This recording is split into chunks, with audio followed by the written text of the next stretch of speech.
And welcome to the Natural Ones, everyone, where we don't sing TikTok songs. But we have... It's not a TikTok song. I mean, it got put on TikTok. I thought that's what it was. No, it just randomly got dropped on YouTube like 2 years ago. Oh, okay. Take me to your Xbox. Pre-TikTok then, right? It's the Vine. It's the only post I've made on TikTok is regarding this song.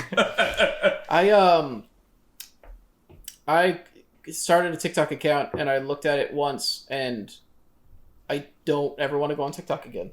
I think it's fair to say. You just gotta find the good TikTok. I'm happier just seeing the good stuff get filtered through my friends and then make its way onto Twitter and Instagram and stuff. When honestly, you said that, I'm happier. I am a more fulfilled person. I don't want to do the curation myself. There's just a lot of really bad and racist stuff on there. That's fair. This is the age of curation. Unfortunately, that is based on whatever you like.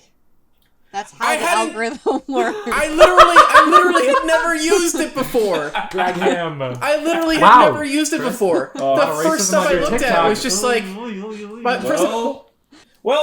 Thanks for joining us, everybody.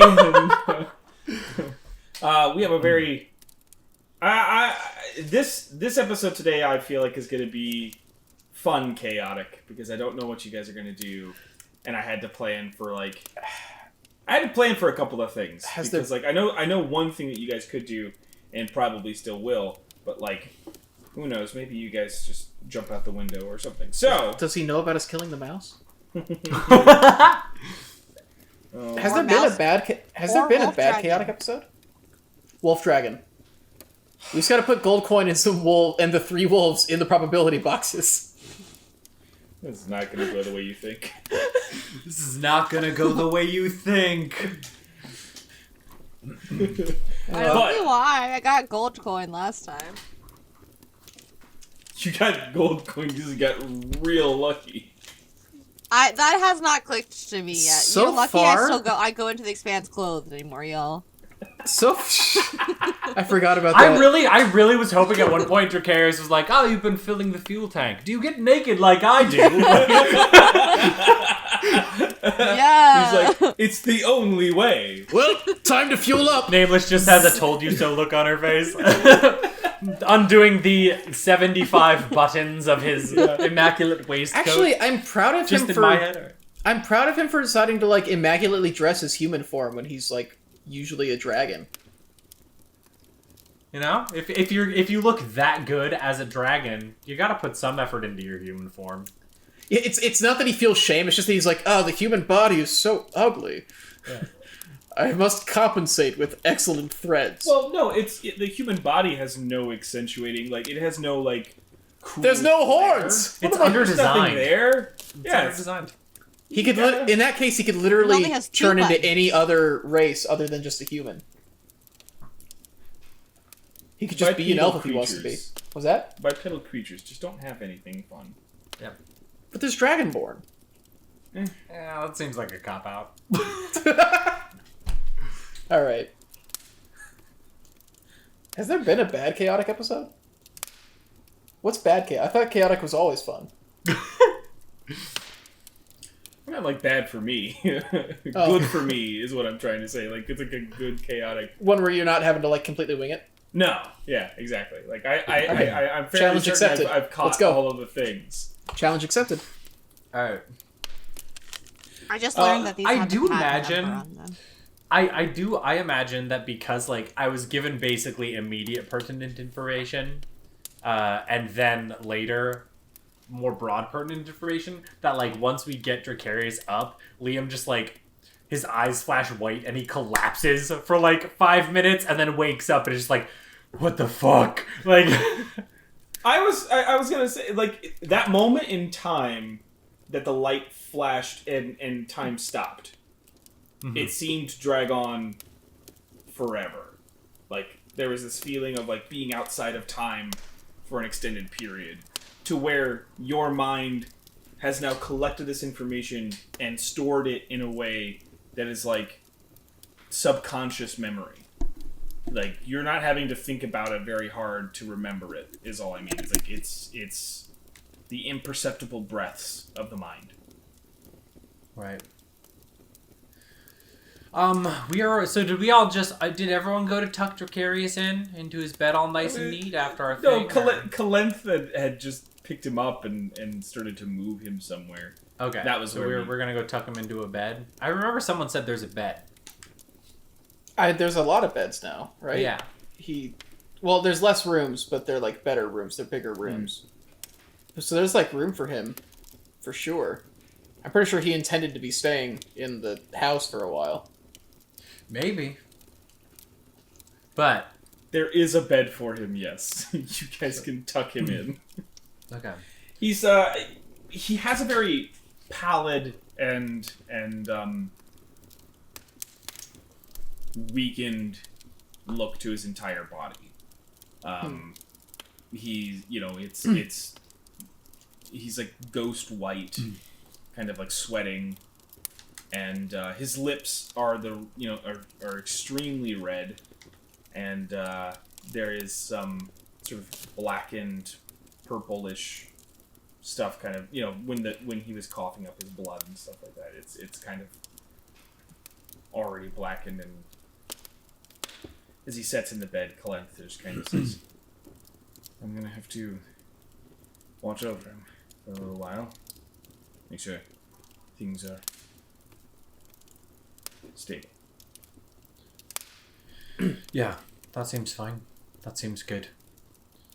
You don't suppose that thing's gonna come back anytime soon? I have a theory on that, actually. It's part of what I saw when I used the Vizier. Right. Nameless, you were gone for... Did you run off before or after I used the Vizier? Before. Before? Okay. Yeah. That was the I problem, used was like you couldn't get back in the door because she was gone. Right. I used the Vizier to try and find a way to save Dracarius. And I learned a lot. It's funny, I intended to ask a question that was very specific, but it had a lot of broader implications. So I've quite a bit of information. It seems... sorry, trying to organize it all is tough. These are some things I know and things that I'm assuming because of them. The creature that attacked Dracarius is the Egregor. Seems to have been... It's a creature of collective consciousness, but the thing that allows it to exist between the planes and interact with the planes is the lodestone, is the mere stones. What makes sense to me in regards to why it attacked now was Dracarius had just used the mere stone of the house for like big magic to transform it. So when that happened, it was easier to find him than usual and attack. So in regards to, do we think it'll be back soon? Possibly not, as long as we don't try to do big mirrorstone magic. I don't think having the house do its usual thing is going to be that sort of thing, but if we try to use the stone in this way or a similar way, it could draw it back. In regards to what we would do if it did come back, I have no idea. So part of the reason that the Egregor is tracking and attacked Dracarius was because of this scent, air quotes, from using the mirror stones, which at this point is something we all probably have on us. So, in asking how to save Dracarius, I might have also learned potentially the only way to save us from the Egregor as well, because it's very likely that we are also on its list.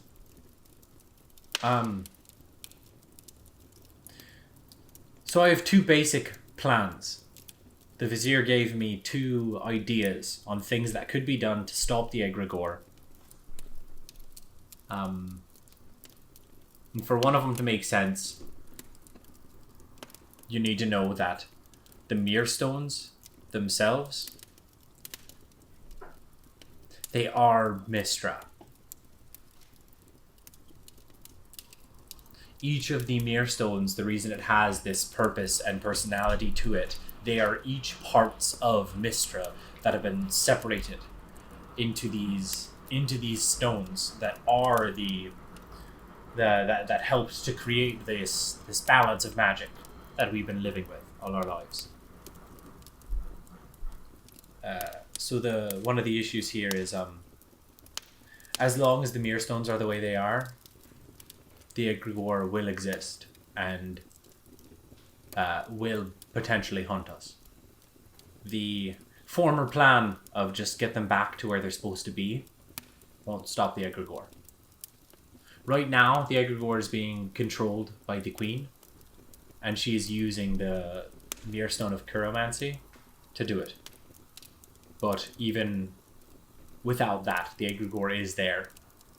And while would likely be less targeted, would still hunt us. So the two options that I've been given, the two plans that were presented to me by the all-knowing god magic, we can either destroy the Mere Stones, or we can reassemble them. Presumably into Mistra. But as you can see, that runs pretty directly counter to our old plan. So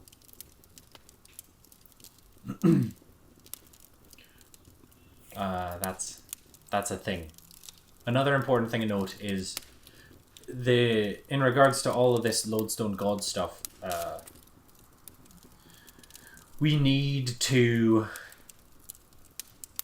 probably going to be dealing with the Egregor a lot more unless we get the Chiromancy Stone away from the Queen. Whatever that entails. I have information on how to move the Mere Stones. I have information on how to destroy the Mere Stones. And I can go into details on that at any point if you guys want, but those are the basics. Destroy them or reassemble them. Either way, the world as we know it changes drastically. But those are the only ways to stop the Egregor from killing Dracarius, killing us, killing presumably whoever deals with the Mere Stones in the future. You said the Egregor is a collective conscience.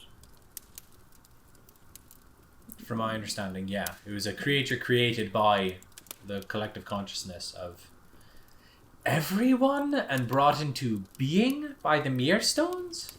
There's a section of a psychic and malignant manifestation. The Egregor is alive and not, immaterial and tangible. It exists in the cracks of reality, waiting for powerful enough surges to call forth its presence, to give it breath. Created in the sea of rage and betrayal more than a century and a half ago by two sources, the Queen Dristal and the Raven Queen. It feeds on the Mere Stones, drawing essence from them. But it is an equal exchange. No energy is lost, simply transferred and divvied up between the entities, because the energy is not different, but one and the same. The Egregor is the Mere Stones, and the Mere Stones are Mistra, all the same in different forms. The Egregor has been manipulated into this form and forced into servitude to Queen Dristal, through the use of the chiromantic Mere Stone. But the Queen could not conjure this up herself. There is other energy to its signature as well. Deep-seated darkness, the Shadowfell. The Egregor has been made from the memories of the dead, long collected and coveted by the Raven Queen.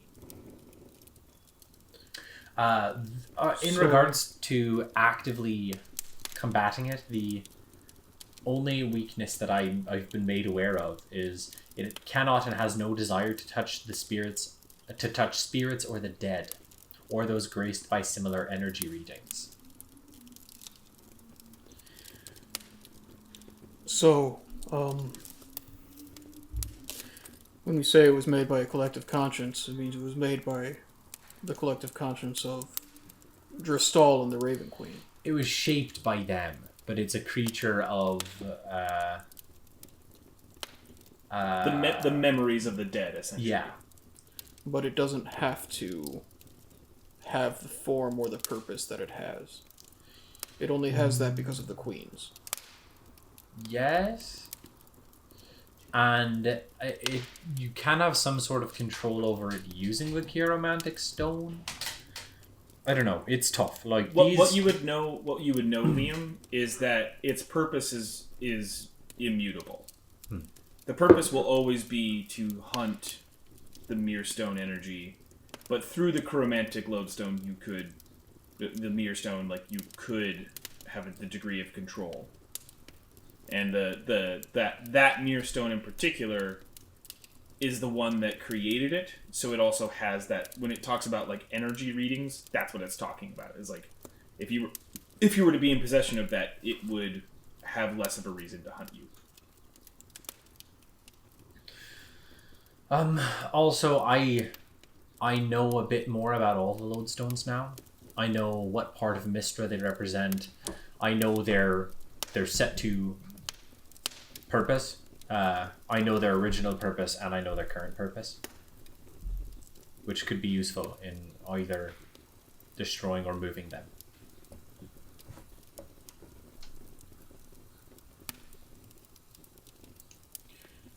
If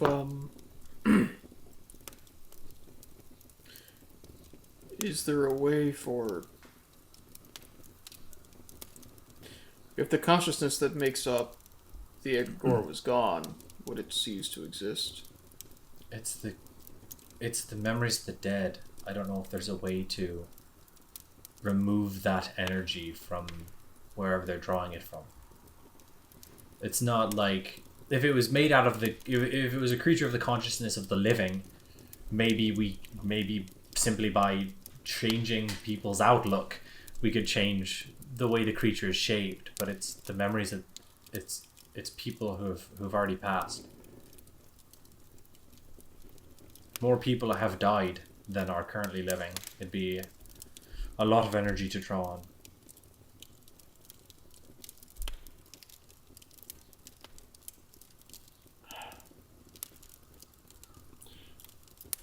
This is a lot. Yeah. I assume what the Queen wants is to reassemble the stones. I don't know about that. Assembling the stones, from my understanding, would bring back Mistra. And I can't imagine that would go over very well if your purpose is throwing off the balance. Then that's directly counter to the reason Mistra. Just read Separate. Plan B one more time towards the end. Okay.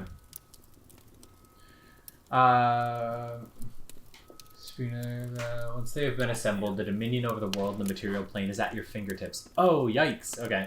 You must then convince them of a new purpose, realign and embolden the world into a new place.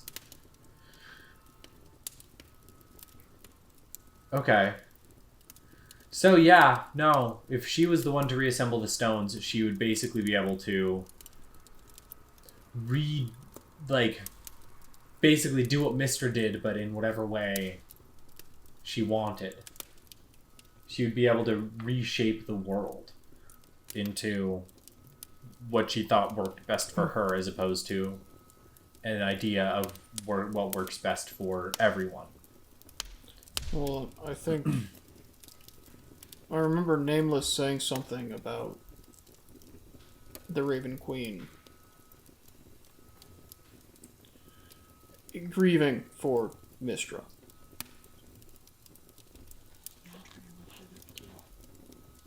What's that? I was trying to look that up too. It was when we were in the Tower of Blight, I'm pretty sure. I think you saw... Yeah, for some reason, all of my tower notes are like... It's all good. But yes, they were like lovers, I remember that. So, it's possible that... I can't imagine the Raven Queen would want these stones to be destroyed then if these stones are Mystra. But if they're reassembled, that could mean she could bring Mystra back.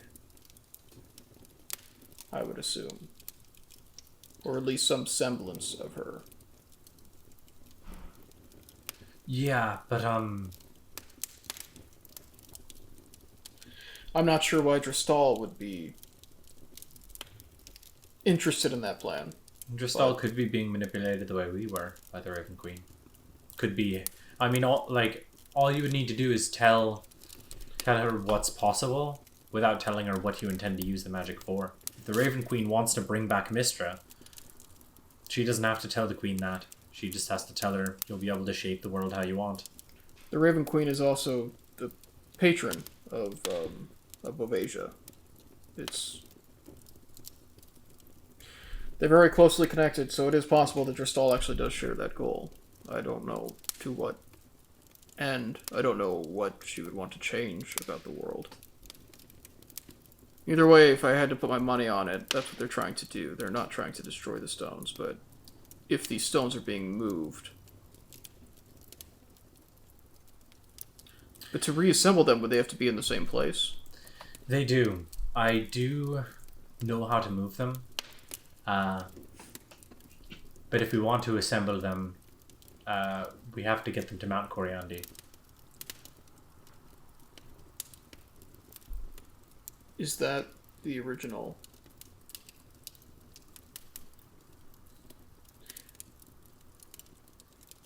Does anybody want to do a history check? I'll give you Setlali. You can do a religion instead if you want.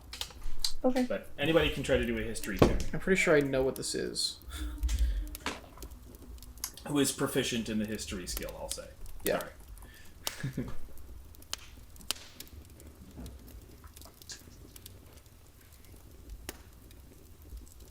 Sorry. Alright, who rolled? Okay, the two of you. Setlali? 20. 15. 15. Setlali, that's Mount Corianda is the birthplace of the three sisters. That is the That's where the ascension the origin of the ascension. That's also where Dolora first spoke to them when they started their plan to become gods.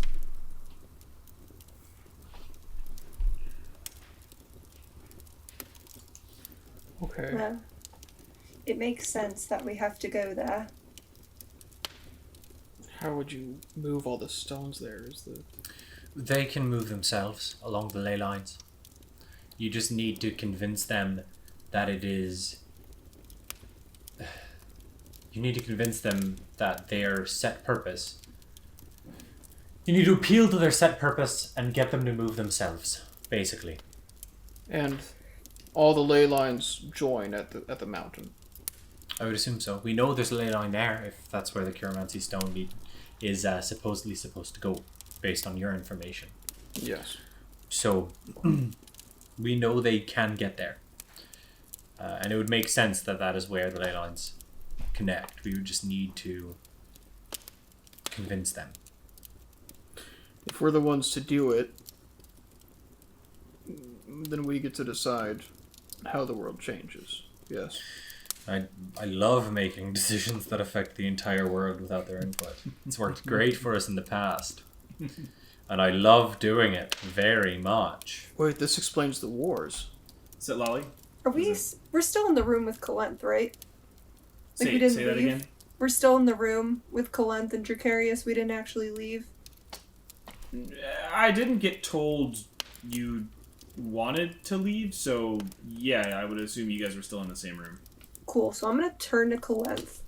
Mm-hmm. You can tell that they've been listening, but they've been kind of just like still paying attention to Carius and just making sure the puzzle box is sort of just spinning right next to him in suspended in air as you turn to him.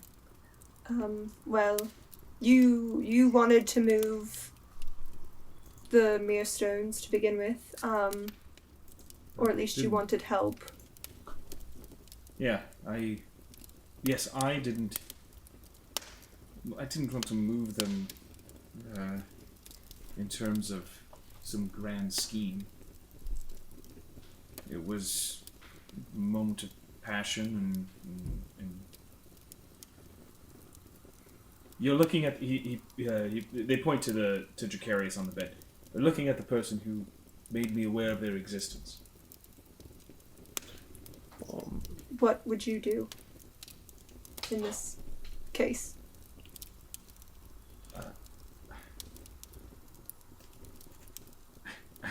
Ask him more questions. I don't have any answers for you. I have what I know.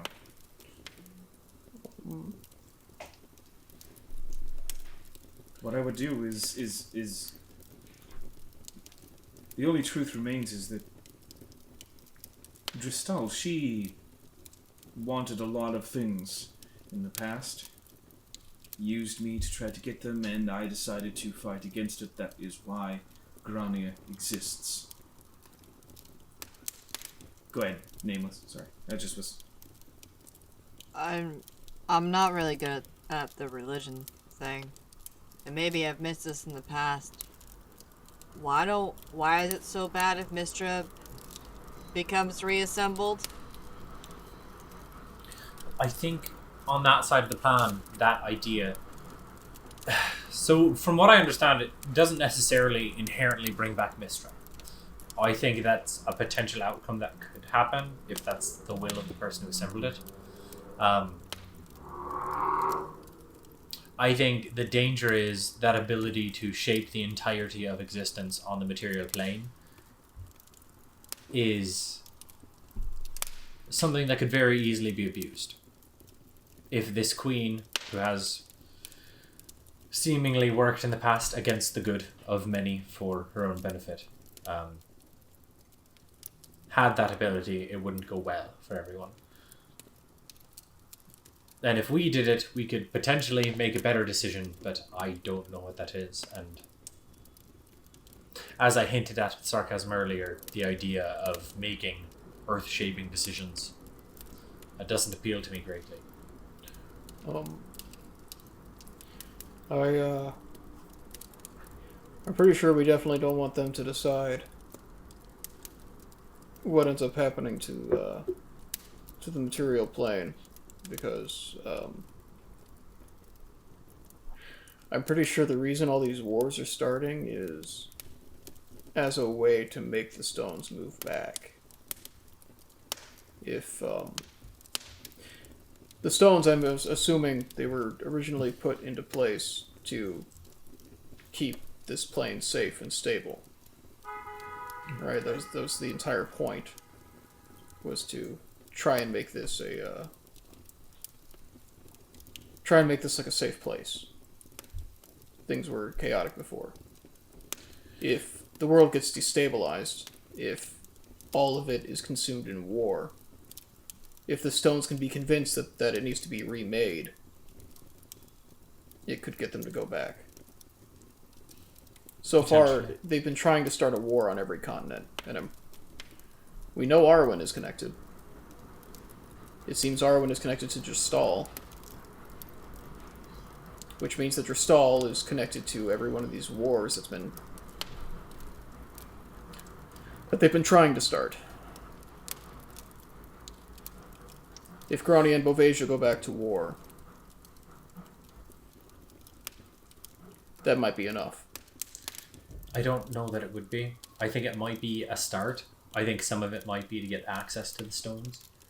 But the thing is, the stones themselves were created and sent to basically split up the planes so that the chaos of having them overlap and intersect, and those magics intersect, like the stones, and what Mistra did was separating those things and making it so magic is accessible without that overlap, right? But that's the stones as a whole. The stones don't currently respond as a whole. They are all individuals with very specific goals. And I don't know how you change those goals. Obviously, some of the purposes of the stones have been changed in the past, and I don't know how that was accomplished. The most obvious example is necromancy. When we came across the necrotic mirror stone, its goal was hold Kalinth captive. And it was told to do that under the idea of preventing imbalance. So somehow its original purpose, which is the original purpose of the necromancy stone was that of balance. It was respecting balance and keeping the cycle of life balanced. But somehow the stone was convinced or changed to believe that our now friend Kalenth was the biggest threat to that balance, and changed its purpose to holding them captive. So I don't think just the aspect of the worlds in chaos would be enough. It would take another example. Honestly, another one that had its purpose changed, Abjuration, is set currently to protecting Sested. So as opposed to, war almost defeats that purpose of trying to get it to move. If there's a war, then it might feel more urgency it needs to protect Sested. Whereas, and this is the only idea I have for moving any of the stones, if we could convince Abjuration that it being in Sested, while there are powerful forces that want to use it, puts Sested in danger. So if we can make a convincing enough argument that the best thing it could do would be leaving Sested, we might be able to get it to go to the mountain. And we'll need to do that for every single stone. Including the one in space? Well, I'm hoping we don't need to get to that stone physically to talk to it. It is the stone of divination. Divination is... If anything is going to be able to communicate with you from a distance, it's probably divination. It is... He's just disappointed. He's like, he wants to make a rocket Oh, we're getting to space. I don't know what you're talking about. We're going. That's Miles, not Liam. That's possible, but I've never talked to a mirror stone without being by it. Sit, Lolly. Not to be that person, we keep talking about moving the stones, and I know that destroying them is probably pretty bad, but what exactly would destroying them do? Because if that takes it out of even our hands, because what gives us the right to make earth-changing decisions? Unfortunately, that would in itself be an earth-changing decision. If we don't, then somebody else is going to. Yeah. So here's what all I understand. Unfortunately, my question was very pointed. Yes. So the plans I have are specifically Egregor based. The two ways we can be rid of it are basically get to reshape the universe and reshape it in a way where the Egregor doesn't exist.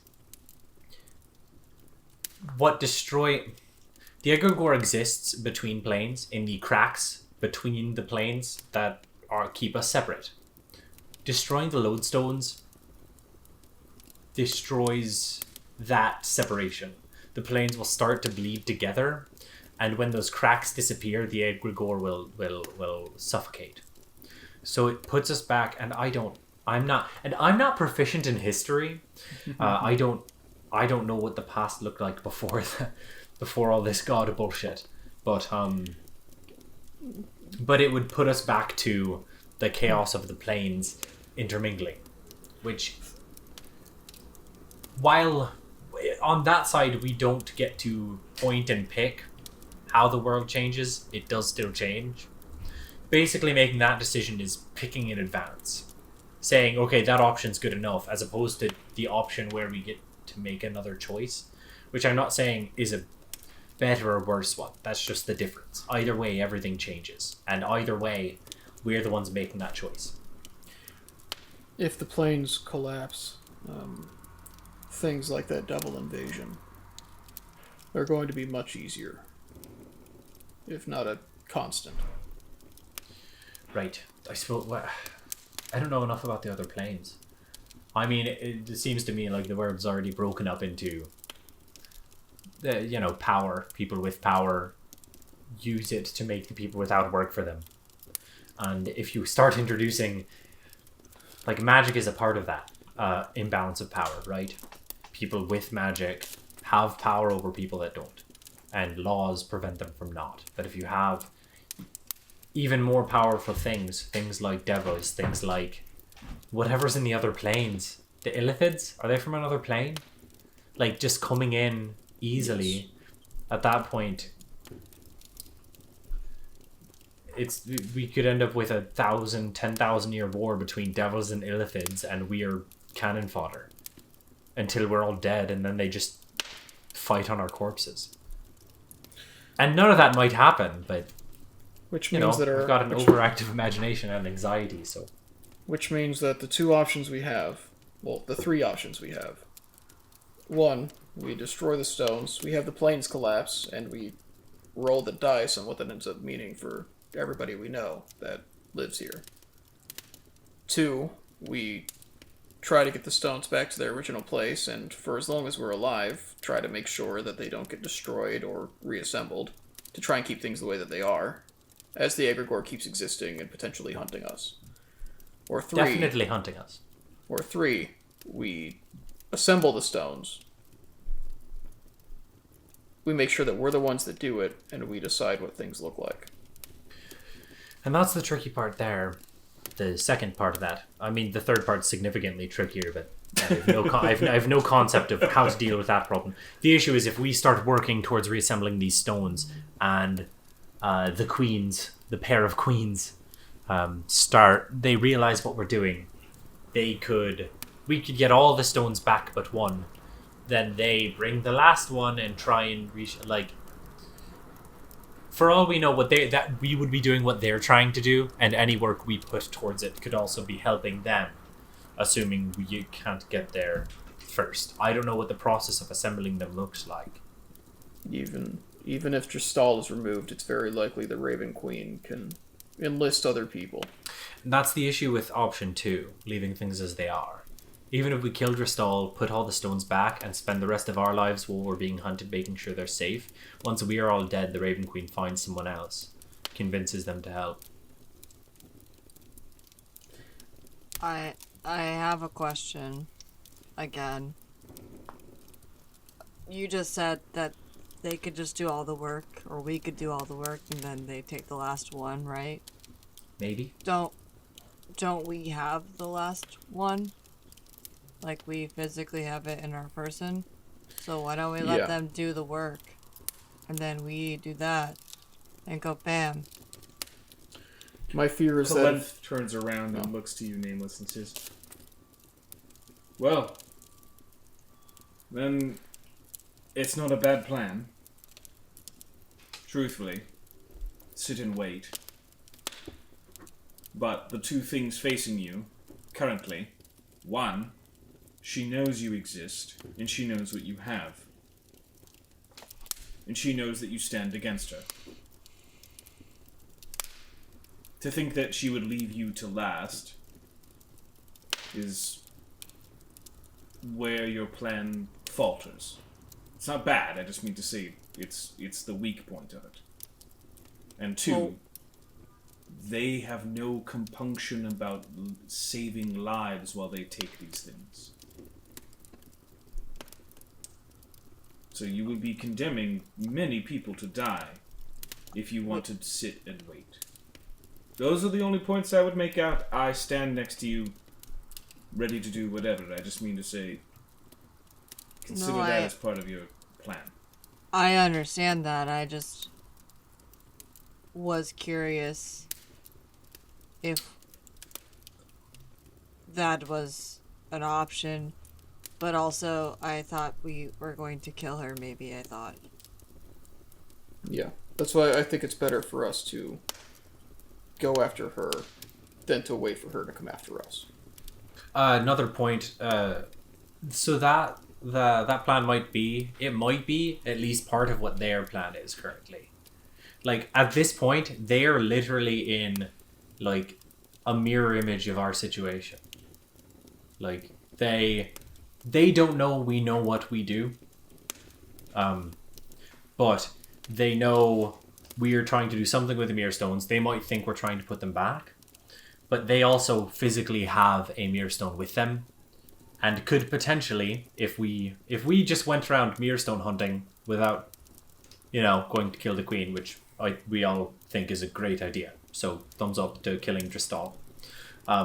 They could just wait for us to do all the work and then bring their mirror stone. So I think first step is dealing with that, not just because of they have one of the mirror stones and that makes it extra dangerous to us, but also because with it they make the Egregor significantly more dangerous to us.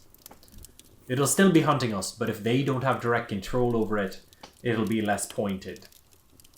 Makes us harder to find. So I think that is the thing. Also, I think the fact that the Knights of the Sapphire Heart are after us, even if they're not directly working for the Raven Queen, they're being manipulated by Dristal vis-a-vis warrants for our arrest. I think that it would be, at this point, I am working under the assumption that they are involved, if not directly, they're secondarily involved and would continue to be manipulated.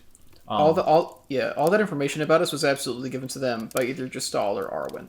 Yeah. Like, and yeah. And that's the other thing. Even when we kill Dristal, I don't even think it has to be the Raven Queen will go out and find new people. I think that the Raven Queen is currently working with several sets of people simultaneously, and that's why we have wars breaking out everywhere. It wouldn't surprise me if the Raven Queen directly was interacting with Arwen and with the Knights. Specifically, the Bronze Wolves too, potentially. And if not directly, then through Arwen, in whatever case may be, and others. So I think luckily a lot of these people are on our kill list anyway, so we can remove as much influence as we can that the Raven Queen directly has in our plane, by taking out these people that she's working with, and I think that's a good idea. So my initial inclination is that we make sure we're the ones who assemble the stones. But even if we decide we don't want to, either way, I think the first thing we have to do is protect Harrow and take out Arwen and Dristal. No matter what, we have to do those things. Yeah. To preserve ourselves, if nothing else. If they take Harrow, they have access to that stone as well. Yeah. I don't think we need to decide for sure what we do yet. And maybe we change our minds later, but I think we at least know what we need to do next. For the record, in case I die, I'm going to tell you guys how to destroy a Mirror Stone. This plan is very... Unfortunately, these plans both seem... It's not even... They're both all or nothing, and they are. It seems to me, if at any point, for any reason or necessity, we have to destroy a Mirror Stone, I don't believe reassembling the rest of them would work. If you destroy one, it's basically as good as destroying them all. Well, I don't think it accomplishes the same thing, but I think at that point the only plan is to destroy the rest of them. Because reassembling half of them that happen to be left, I don't think will have the effect. Anyway, here's how you destroy a Mirror Stone. In case I die and can't tell you, and you have to at some point.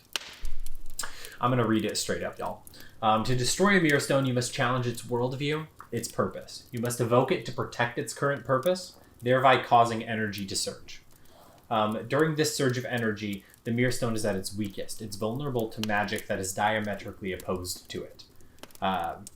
and it can be destroyed if enough magic is able to counter its power. So it needs about 20 levels worth of spells. So like 20 first level spells or 10 second level spells, so on and so forth.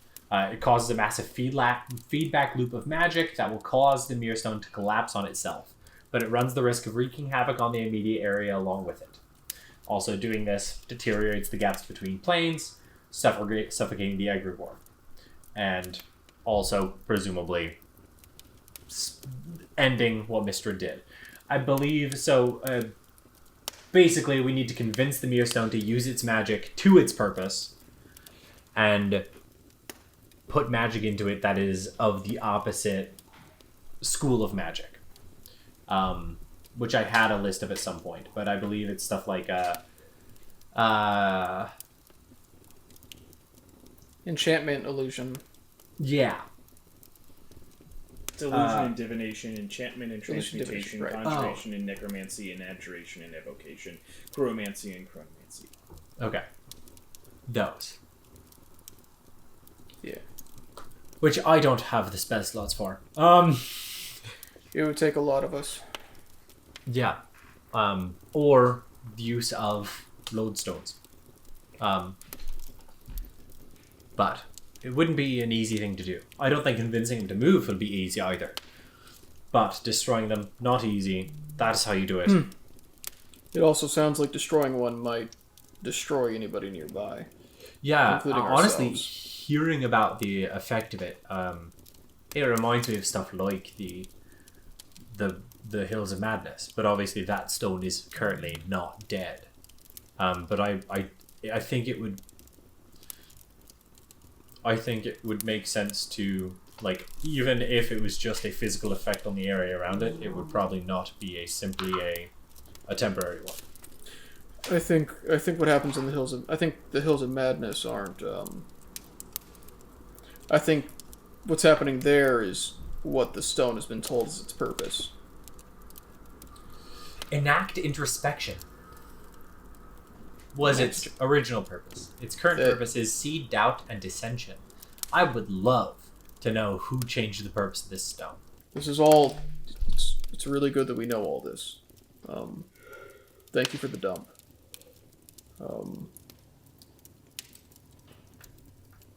I think, while we're on the way, I want to get this new weapon started. It won't be ready in time for Harrow, I'm sure, but especially with this thing running around, the sooner we have it done, the better, I think.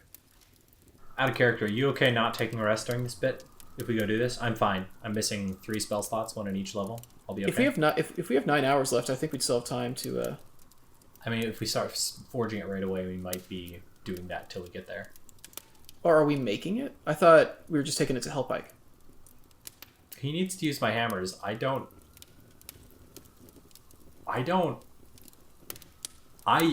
my hammers.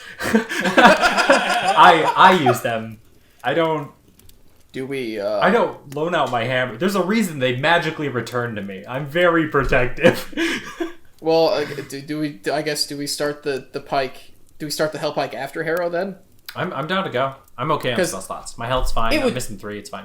It seems like it would take longer than 9 hours to make. I mean, 9 hours straight might be enough, but it would be straight, so that's probably not what's going to happen.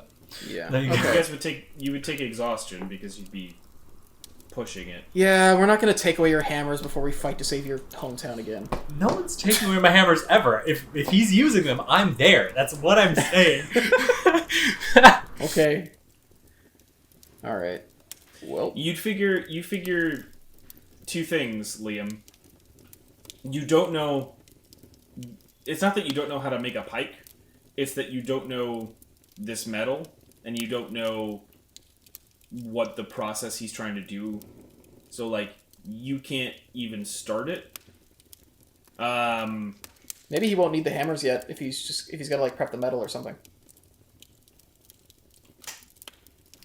We can talk to him about it, see what the process is. We can go do that. I'm good for it. Like I said, I'm chill without a rest. It means I'm going without the shuffle, but like, I've used one of each level spell slot. I'll be okay if we end up in a fight. I think going there and just like dropping the metal off and seeing, I guess just like saying like, hey, we'll be back in like a day or something. Like, I don't think that would take, how long would that take? There's probably no point doing that. Yeah, never mind. This isn't important. Let's just do the Harrow thing. Okay. I'm overcomplicating something that we can just do afterwards. Kalenth looks to you all and says, I'll take this watch with him. Make sure he's stable for the rest of the time. When he wakes up, then maybe he'll be able to illustrate something more to us. Just in case he isn't awake by the time that we get there. Do you know how to land this? No. Oh. I'll go look into it. Okay. As you head downstairs to the basement, Liam, coming into the control room, it's expanded out. Like parts of the actual layout have updated as well. It seems cleaner, as if the whole place got like a tune-up. And the control deck is now a more full room. It actually also has like a glass, like a window to look out below you, and you're seeing as the house is still moving currently, and so you look out over the window and you see that you're like you can see the expanse of Jortenia below you. And going back up to the light panel, you see that there's also like there's basically something similar to what you saw from the sky ships of Bovasia, of like how to operate it. So there is methods to like bring the house lower, or make it so that it's closer to the ground, kind of a thing. There are methodologies to that. All right. It's pretty simple to learn, is all I mean by that. Is that you feel pretty confident that you'd be able to steer it down. And currently you're on the path towards Harrow. Cool.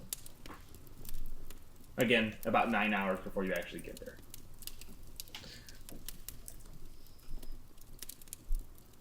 Because if we're not doing the pickaxe thing, I'll rest. Mm-hmm. Yeah, for everyone involved, feel free to hit your long rest button. So, Nameless. No. No! Oh, no. I was reading my spells. This is why I'm doing you first, so you have the most time to read your spells later. You take your you take your leave to go kind of relax and rejuvenate out in the courtyard. Front or back? The back. Sorry, yeah. Last session I called them both. I'll call the front the landing, like the front landing. Okay. The back would be the courtyard, right? Okay. Like the actual. So, the kitchen seemed to be slightly updated, but it didn't seem like it. Like it got like a one of those coffee makers. I don't know what they're called anymore. Keurig? Yeah, it's got like a Keurig or whatever. It's got like We got coffee now? Lit. Yeah. Nameless just like really jived. But like legitimately 100% compostable. Refillable, yeah. Yeah, refill. Yeah, like, but they're actually like they can actually be recycled. So you head outside to the courtyard, and like he said, he has expanded the reach of the lawn. The tree is now no longer the edge of it; it stands at its center. So it's kind of elongated the house in a different way. And gone is that watchtower. And it is just kind of... He's also... By that metric, like, it has allowed for better, like... farmland if you want it. There's not like an acre or anything like that, but there's a good sizable stuff that you could open up the garden to more possibilities if you wanted to. All of the animals you kind of gather with you, and there's the silence by the tree, and after a little while you find yourself drifting to sleep for a time. And during this rest, you dream. And this dream brings you forward into this familiar forest. You've been here before. It is a sort of an autumnal forest. This beautiful sort of end of summer, beginning of fall feel to it all. The temperature is cool enough. The ground is just has just like a slight dew wetting the ground. And there is the scent of pine. And you look around you and there are no firs, there's no conifers next to you. There is no like pine trees. And as that wind kind of hits you, you turn back, and they're standing in this very large, is this very large figure comparatively to you, who has the antlers sort of on their crown, and a giant fur coat, as well as like a bow strapped to their chest, and a couple other little, knives, trappers, that kind of stuff. You've seen this figure before. They've spoken to you before. Me, nameless? Yeah, you, nameless. Oh. They've spoken to you before. This is the one who gave you that cryptic message from a long. Oh, hi there, friend. I thought perhaps I was having a puberty dream. I got excited. Okay, I'm here now. I'm on the page. I had a puberty dream and got excited. This meeting, you're actually able to see them clearer and sort of not as shadowed. Like their hood has, like has been removed, so like their antlers and everything, all like the antlers almost look like a circlet, like a headband, but then there's all part of it that also looks like it actually comes from them. Okay. And he's got these tusks, and on his brow he has this blue semicircle, and then this little line down the nose, and then a red, like a cross from eye to eye. Just sort of seems like a chalked paint or something, like pressed on. He looks to you. He says, well,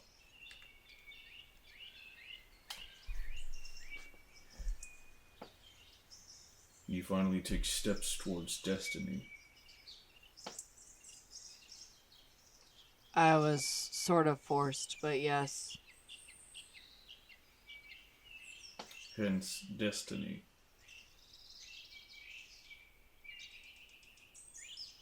He starts to walk between the trees in front of you. I follow. It's sort of a leisure pace.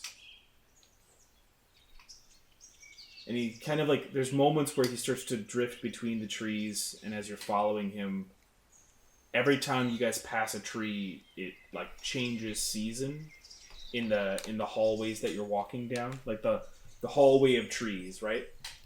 So you start in the autumn, and as he takes you left, and you start going summer, spring, winter, autumn, summer, spring, winter, autumn. Like you're walking for seems like miles, but the time is dilating differently. It doesn't feel you can feel distance, but you can't feel like it's taking a very long time. And as he does this, he says to you, sorry, come on, you stupid thing. Oh my god, it's not registering. That's annoying. He says, I'd like to speak to you of truth.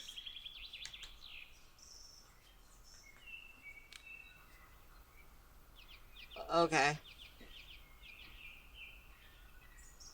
What is it that you find important? To know something? To know something is true, or to know what you feel about the thing.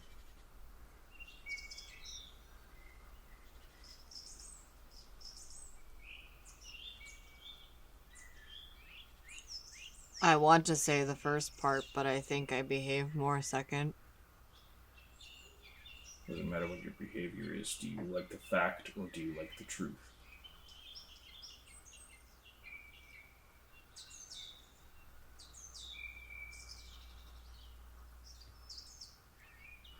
I guess the second. I prefer more my opinion on it.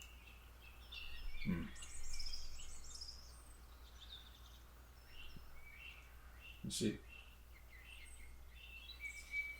I don't mean to be like that. But it's how it's what I do. So I could say the first, but that would be a lie. It would be. No reason to.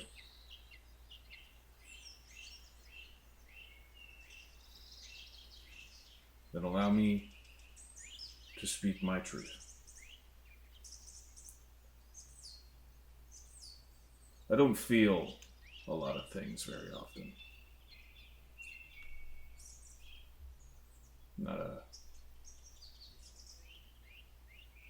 Just don't.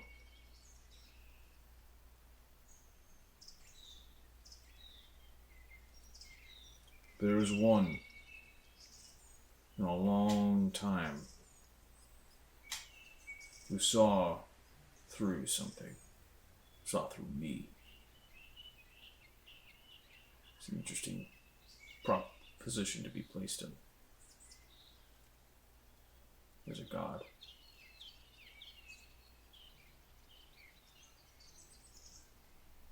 And so I decided to help this person. I don't dip my toe into things.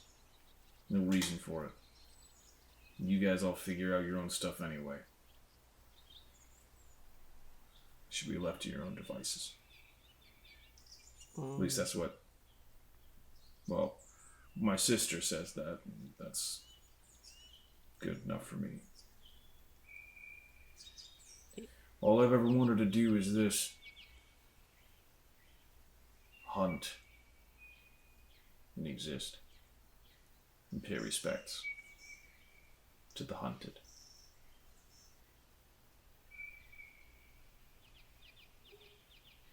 He stops walking once you've reached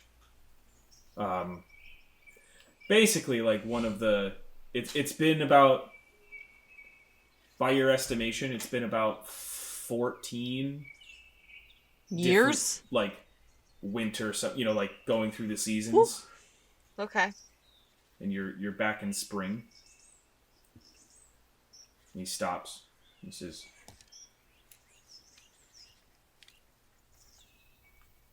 and this was where I decided to do so.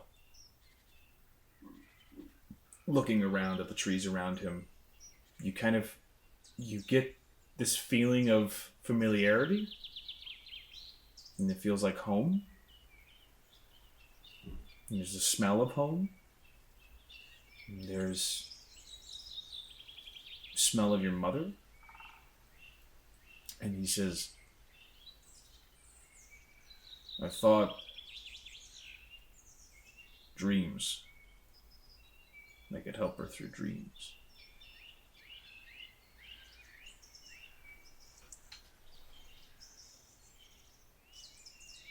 I mean, I have an inkling, but I'd really like you to say it. Who? Adelaide. Adelaide Wolfhaven spoke to her in dreams. Yes, Thought that it was would who be I thought. easier.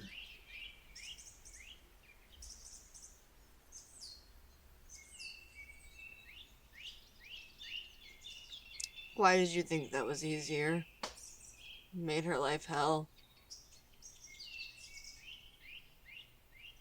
I know now. Or I knew then. Afterward. I thought they'd listen.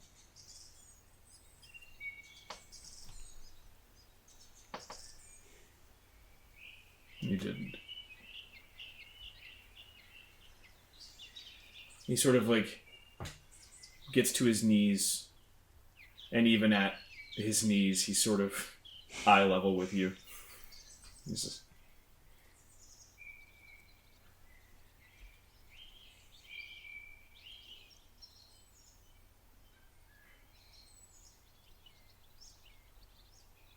I was trying to protect from what I knew what was happening.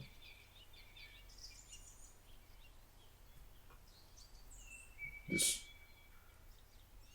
plague that would befall humanity, all living things. It's not a hunt. It's a massacre. It has no balance. It has no structure. So I thought I could show her. She knew. She knew Arwen. She knew depths that person would go. The plague that it wanted to bring.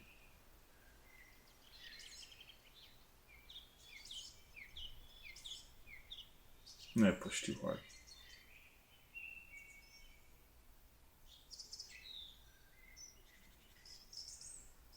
Why her? My sister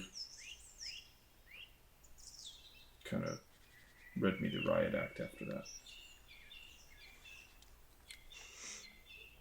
So I stepped back.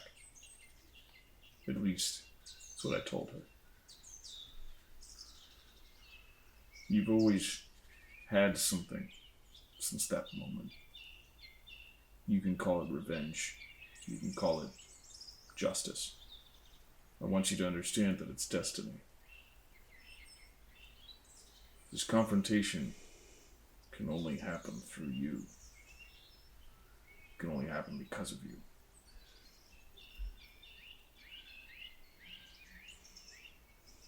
And I did my best. I walked the world a while after that. Named Nyx.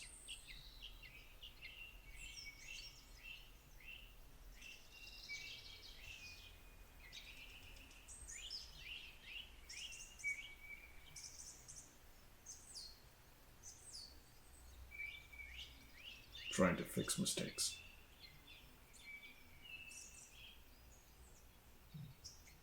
So just remember, you fight with me at your side, should you desire it. My last gift to a world that does not desire my services.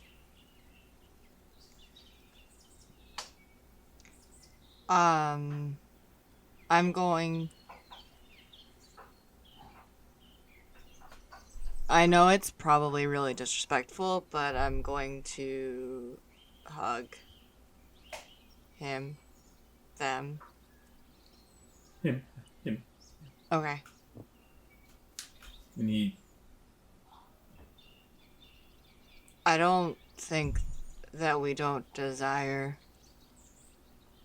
I think we've all stopped learning how to listen to each other and to the world around us.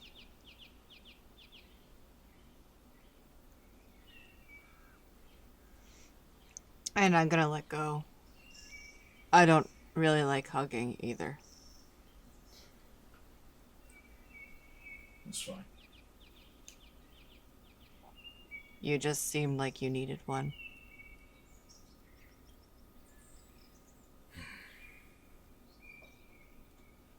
Never had one. Then I was right.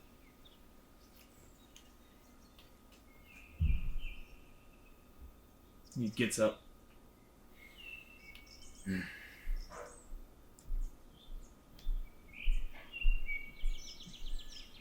I'm not one big for names, but I think I'd like to know yours. I deserve that much. My name is Bellanor. But once you called me Nyx. He starts to step away and walk down the hallway of trees again. And as he does, he's like, so you can call me whichever of those you like.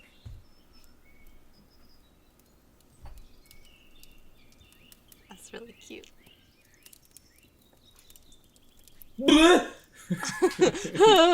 That's really cute. As you wake up. Yeah. The rest of your sleep is sound and you kind of exit your meditation.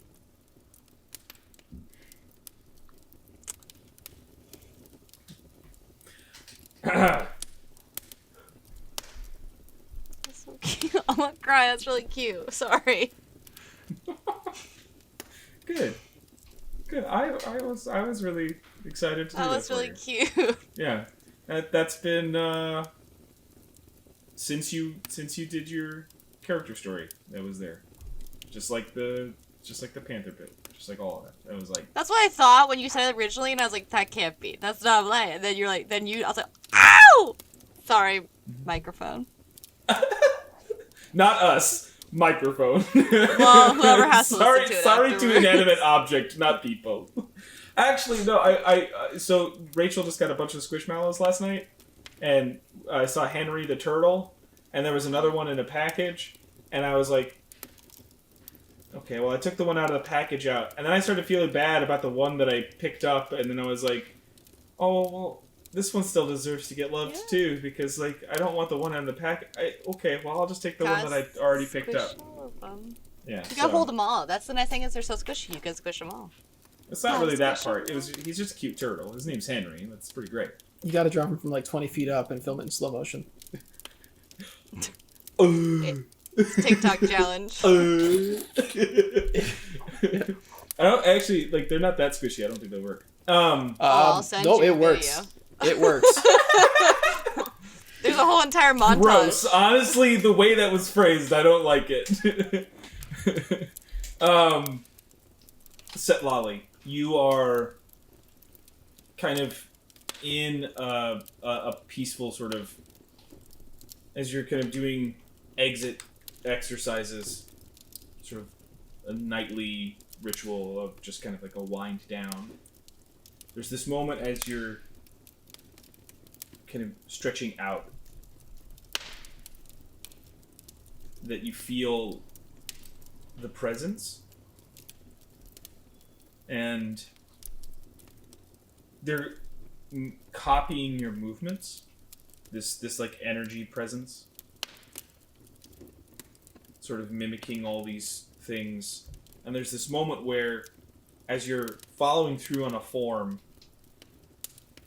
the hands just sort of delicately place your arm slightly up, as if to correct a movement. There's nothing there. You can feel this sort of powerful presence. You sit. You connect. And in that closed state, there feels like a moment like pulling from the crown of your head, right? Like and just like pulling forward. And as you open your eyes, you're feeling sort of like projected across space, across time. You're kind of pulled towards the sun. And as you sit at the sun, a voice washes over you and says,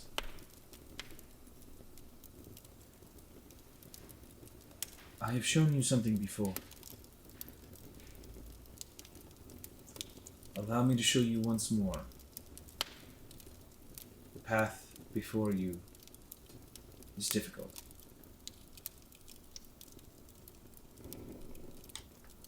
And it might be the last one that I will share with you. So, step with me.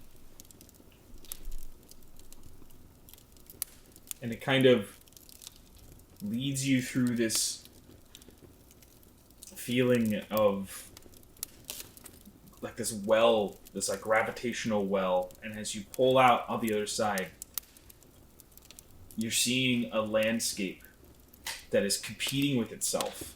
There are crags that just continuously move through rolling hills, and then you notice that it's not crags, it is like a titanous creature moving through. Winds are chaotic and blow every which way. And this presence speaks to you saying, the world before was one of unending upheaval.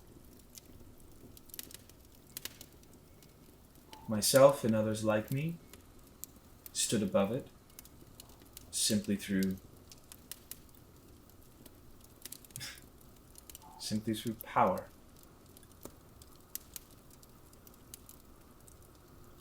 It's what drives everything today.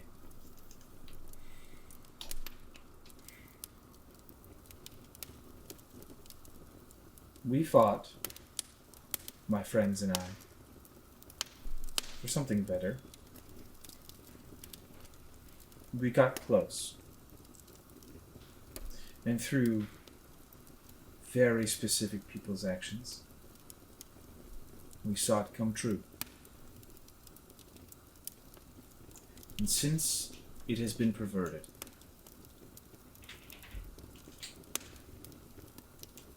which leads me to believe that we were wrong.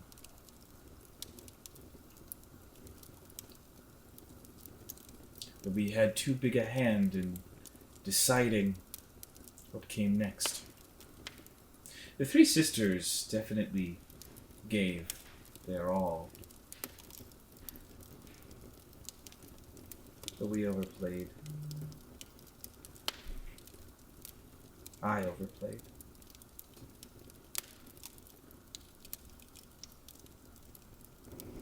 I wanted to protect people, and I wanted to rid corruption.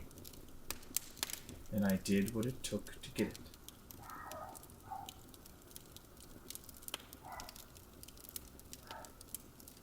I never told them what they were doing, what they were giving up. Because then it wouldn't happen.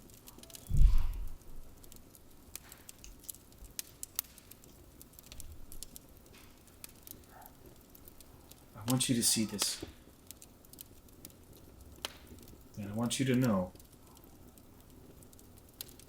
if this is what you want, choose it.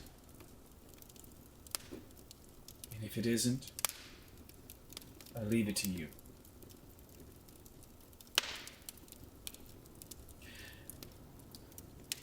I fight because it is my proof to the air around me that I am still deserving. I prove to myself that I am living and not forgotten.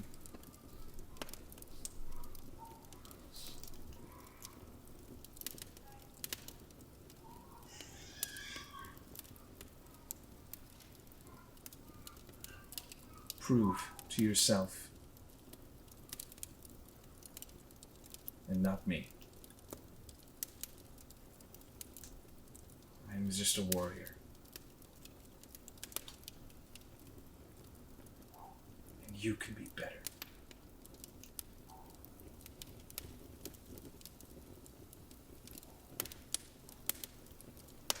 That is what I saw in the desert.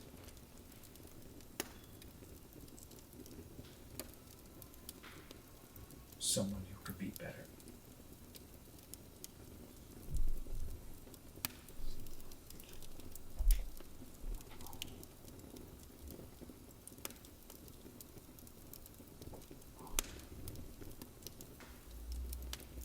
Not to sound ungrateful, but why me? Like, there were so many other people to choose from.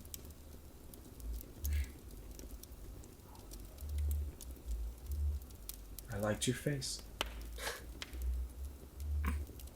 I've never heard that one before.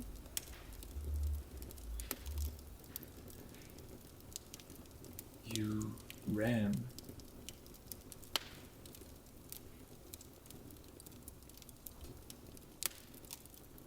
And I liked that. You proved time and time again that you deserved to breathe.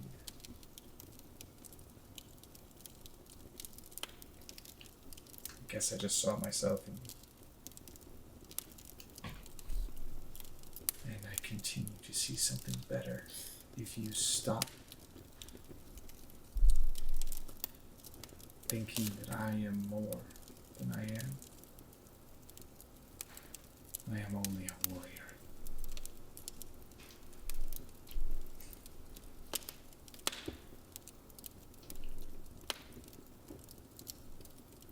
Be more.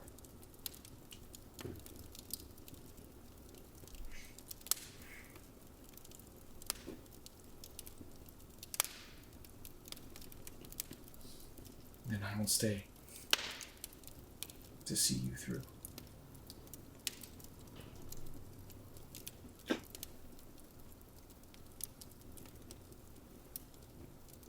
And there's that rush into feeling back into yourself, a tingling through your body.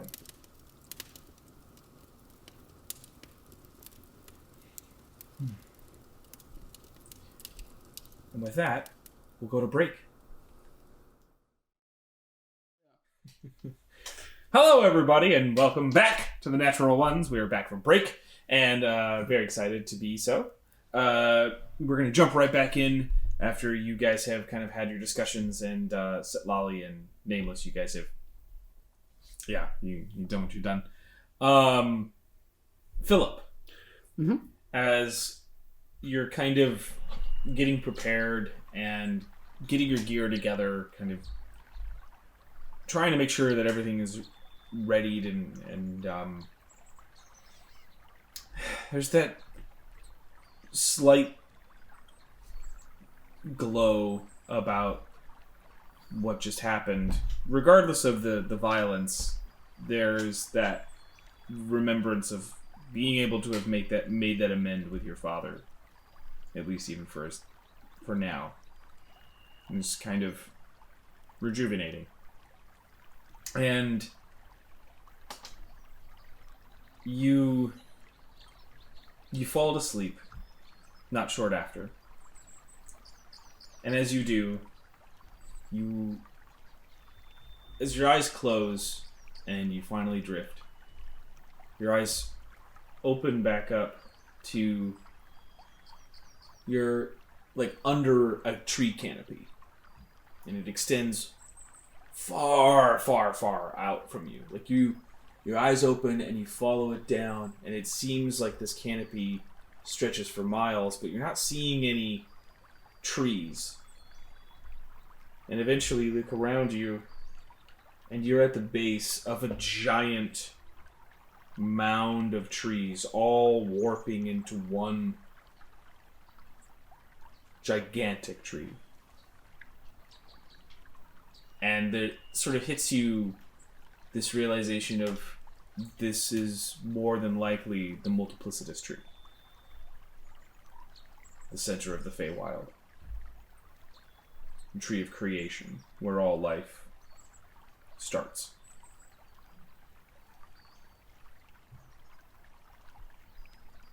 And standing on a branch, just kind of looking out over the ever-present the ever-present dusk of the Feywild.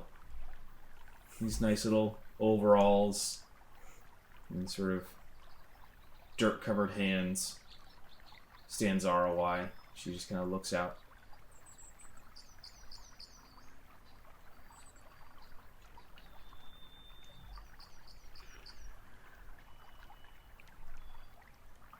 It's nice weather today. It is.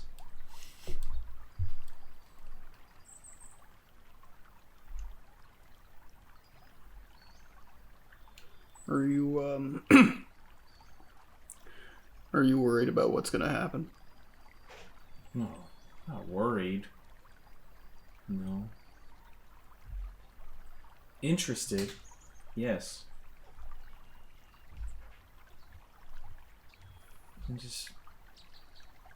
I guess I just wanted to talk to you. See how you were feeling.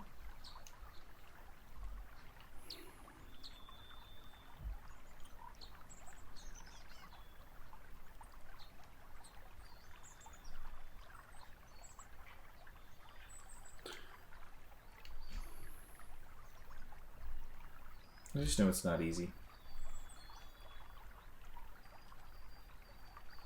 You have a lot that you want to do. Yeah. It's very possible I'm not going to be able to do all of it, but... It was always that way. It was always a possibility, you know? Yeah. I guess I figure the more time I spend worrying about that, the less time I'll spend actually getting those things done. Mm. Yes. All the way. There are times where I worry about what happens if I fail, but I think the reality is if I do, I won't really be around to address it, so... Kind of the gift of that, isn't it? Yeah. Yeah, finally, it won't be my problem anymore, but I think,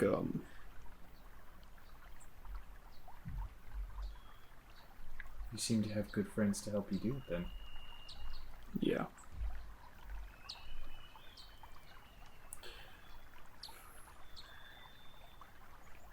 I'm really hoping they manage to make it through. It's good. I'm glad you feel that way. Yeah. Because I am too. It's kind of why I'm still here, you know?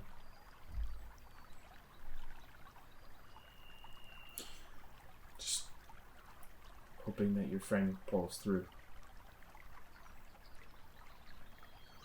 Yeah. You know, she was really nice once upon a time. No, okay, nice is... Right, no, she wasn't really nice. She was really stuck up.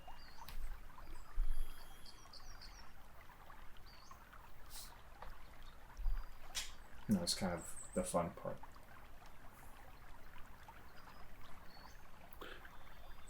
I mean, I think I understand.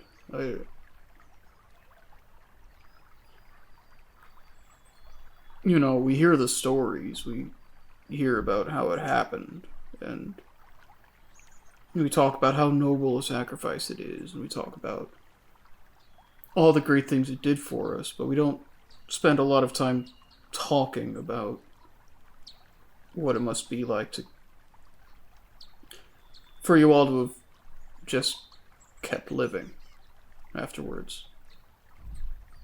Your story didn't end with the Ascension. It didn't end for her either. And so I understand. It's not right. I don't think what she's doing is correct, but I understand. What does correctness have to do with anything?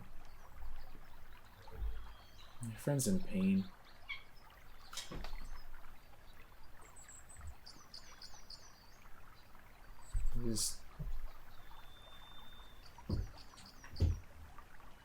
I can't do anything to help her, you know?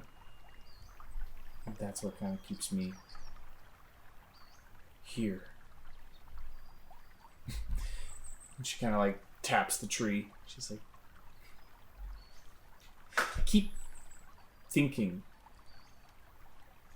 that this is going to give something, you know, something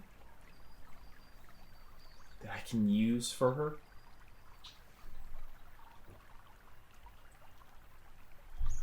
I just don't think it's I don't think it's going to happen. She's just...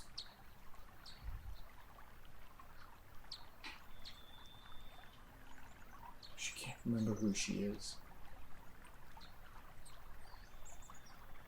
And that's the hardest part.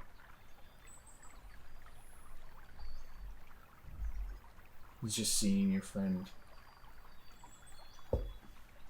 not know what she means to you.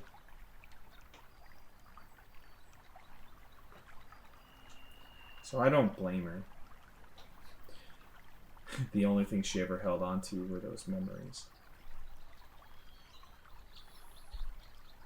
You know? And,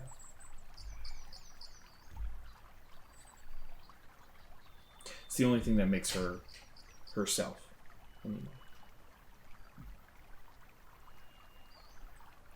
She says a lot of hurtful things.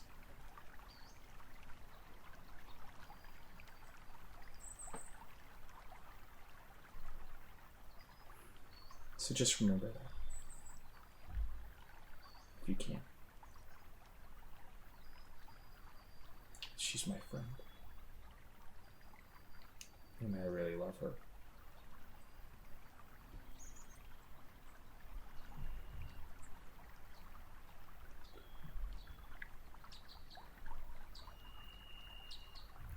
I hope she makes it too.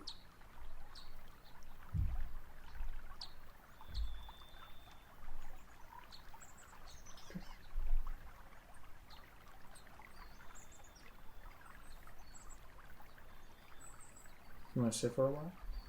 Yeah. This is, it's not exactly how I imagined it, but it's... Oh, it's probably better. It's kind of the fun part. Yeah. One question. Pseudo dragons, was that you or was that before you? Oh, that was before me for sure. All right. Yeah. Okay. You don't get that cute from design. It just I happens. was gonna say I was gonna give you like a. No. No, I wish I could though. Well, you know. There's a little mouse inside our mirror. Oh no, that was me though. That was you? Yeah, that was. All right, really good job on that one. Mine need to. They can get a little lippy sometimes. Well, from maybe what you I've should seen. treat him better. Well, that's. I'll try to keep that in mind.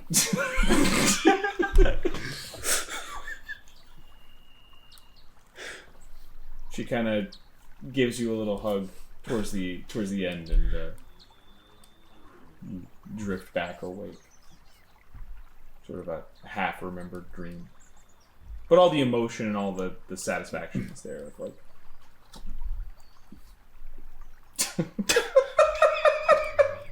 you get a little lippy, like fuck you.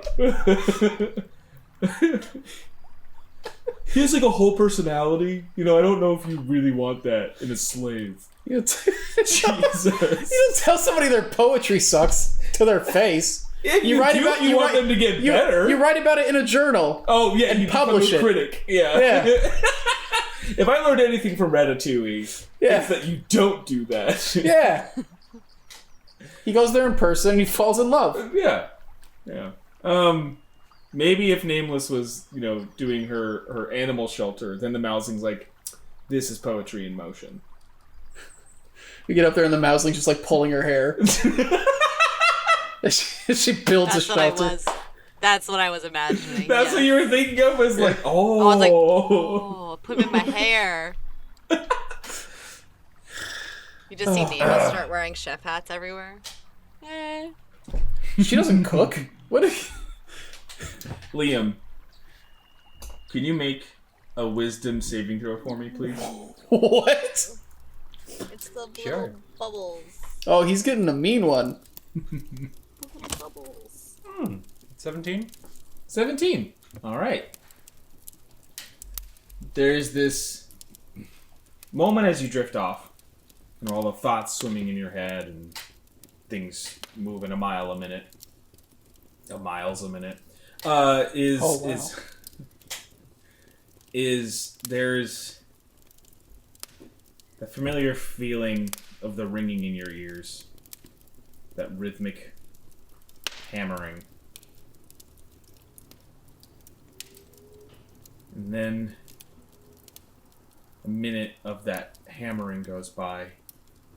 And it's that feeling when you're asleep, when you can force yourself awake. You finally realize it's a dream. And you open your eyes. You are standing in there is light from above you, shining directly down on you. The space around you is about 40 feet in diameter. It's like a circle. And as you look down, and you kind of take it in, you notice the concentric circles of the binding of magic and all of the the motif that's in the center of the house at the foyer, like that, like the layering of the planes and all these things. All of the magic arcane runes are there as well. Just kind of engraved. And without a smith's tools or whatever, or like a metal worker's tools, basically, you can tell the metal you stand on is very pure. It's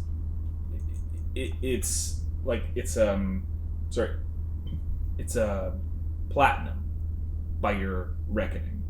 This smooth sheet pressed in.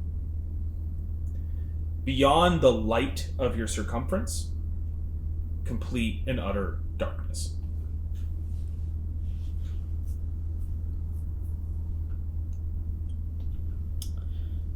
No. I was about to. I thought there was a bit of a reaction, so I thought you were about to say something. A voice, thunderous and bone-chilling, strikes out at the room. And as the voice comes, you hear like a mass moving in the darkness.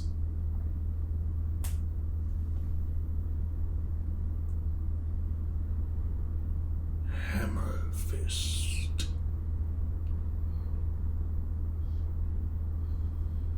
Named as such for the trials of his father and that father before him. Correct. I nod. That was for the podcast audience. Yes, that's good. That's good. This is.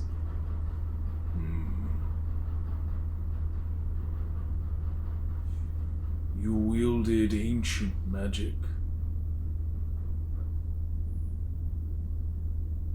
Saw beyond your depths. Was immortal as yourself. Gain from toying with forces beyond his control.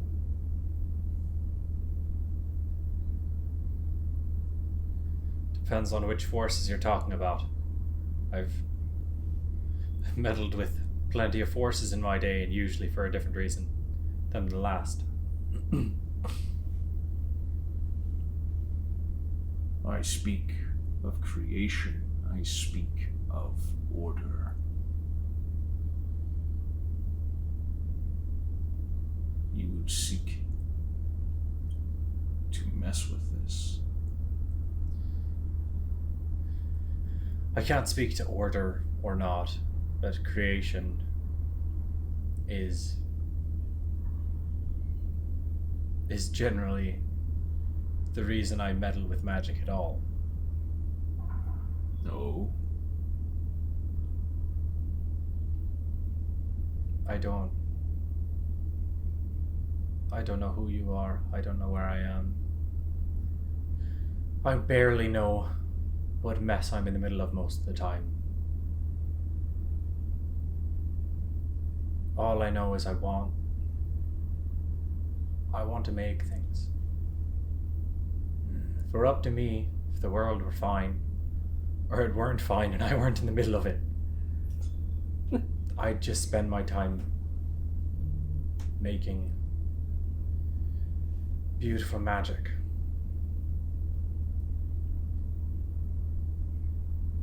Don't know what that sort of thing does to the order and all that, but creation at least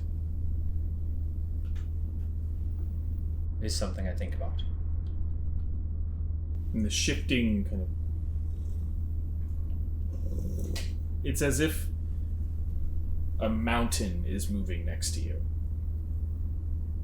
the whole time. Kind of just like encircling you. At your feet, what do you see? Map? Balance, arguably, depending on who you ask. The result of a great sacrifice. Mostly it seems like some god bullshit to me, but I seem to end up in the middle of a lot of that lately, despite my wishes. This elongated head with a snout, the same metal at your feet, scaled into his face, coming from the darkness into the light. His head, like you make up a fraction of this dude's eyeball. Is the head of the Platinum Dragon, the King Bahamut. He looks to you and says, Indeed, God bullshit.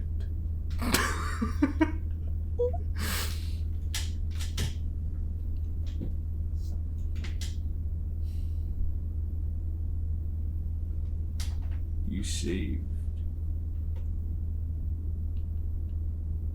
You had an ancient magic beyond time and reason. You used it to save one. Just one. That was your question. I find that curious. It was the one in front of me.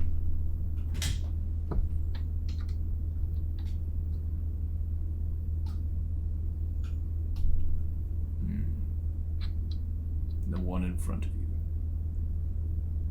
Is that the limit of what's in front of you? I try for it not to be, but usually ends up being. Plans are great when they work, but a lot of times they don't. They're good to have. Forethought's nice when you understand the consequences of things, but usually people don't, even when they think they do. And beside that,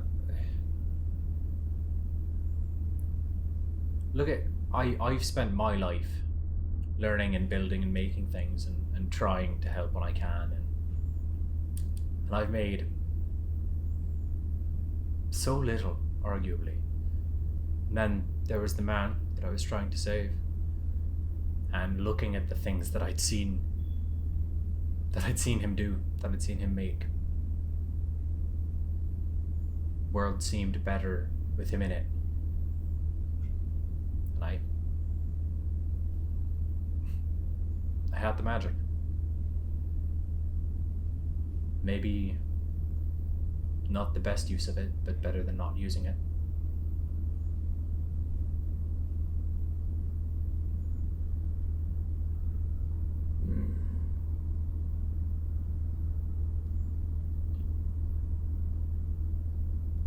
You're young. But I like what you say. Matt. That is something that I want to see in the world. And like that, like, the rest of the room lights up. And you see the mass of him, lithe and powerful in his giant, titanous frame. And you are at the top of a great peak, and looking down below, all you see is cloud extending forever. But the place you are currently is this massive horde of these little tiny globes, kind of looking like little like snow globes, even about the size of like about the big. He sort of indicates towards them. He says, "My greatest treasures."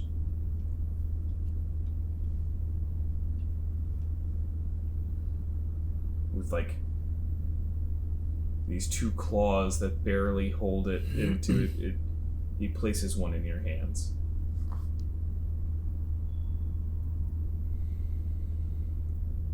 Looking inside, you see the moment of Jacarius keeling over,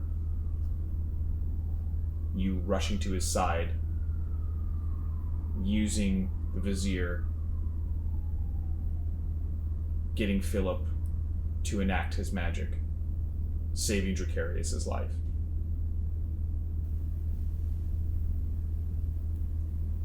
You saved a favored son.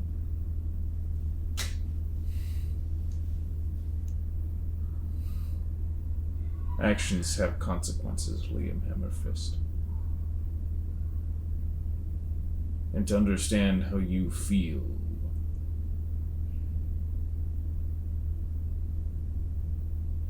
the world is better with you in it. It needs people that think about the things in front of them.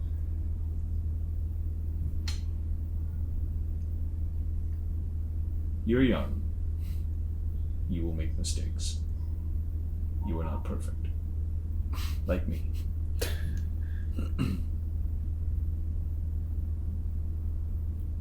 You can be. Stay true. Create. He takes one claw and he touches the forehead. He says, "But you cannot create as a slave." And as his claw like touches your temple, it like feels like it pierces you. And as it pulls out, you see like a shadow version of you drop. He grabs it and crushes it in his hand. Throws it away.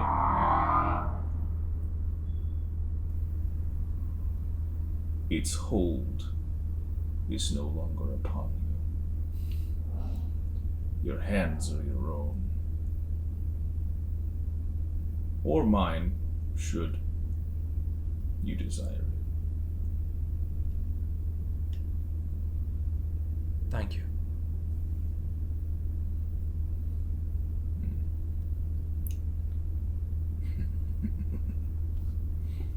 You really don't know what you did.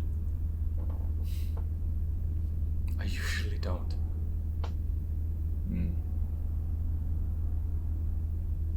Interesting.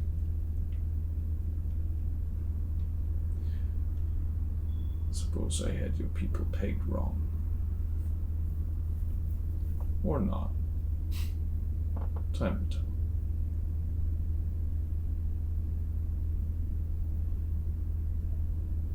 Do not let the sapphire heart evoke my name any longer. We have proven they don't deserve it.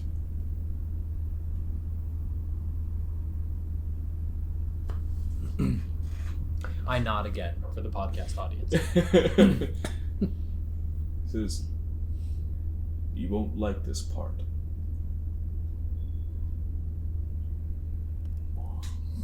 And he just opens his jaw. And you wake up on the floor of the smithy, your hammer in your hand, and a broken version of the candlestick holders. Or like, the crystal ball holders. Yeah. Yeah. The ball holders. And as you look over, the other, 4 you had made have also similarly cracked and broken.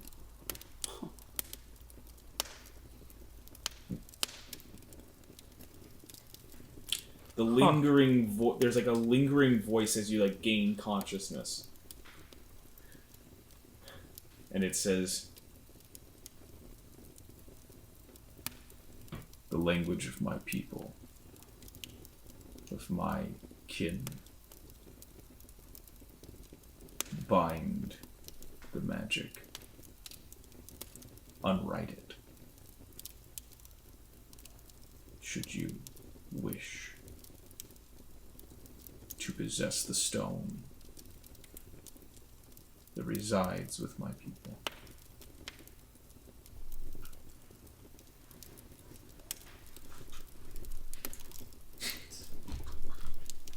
Does anyone have a notebook? The language of my people was used to. Essentially, what he's trying to say is, it was used to create this magic. Unwrite it if you wish to possess the stone that resides with my people.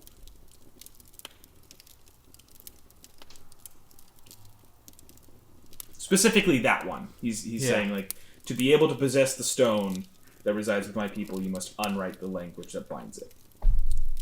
Okay. Okay.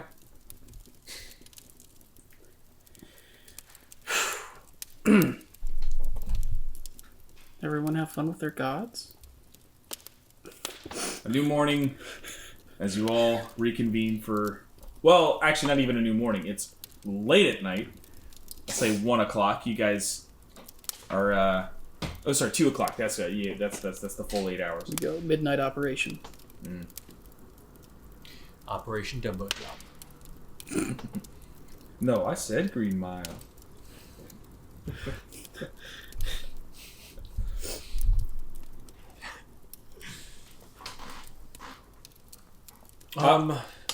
Sorry, I'm just trying to see if, was I needing to describe some more stuff to you guys, or do you... Okay. No. So you have been moving, taking a quick look back at the map, Liam, back in that room, you can see you are very close to Harrow. And, there is most likely a way to actually see it from where you are currently.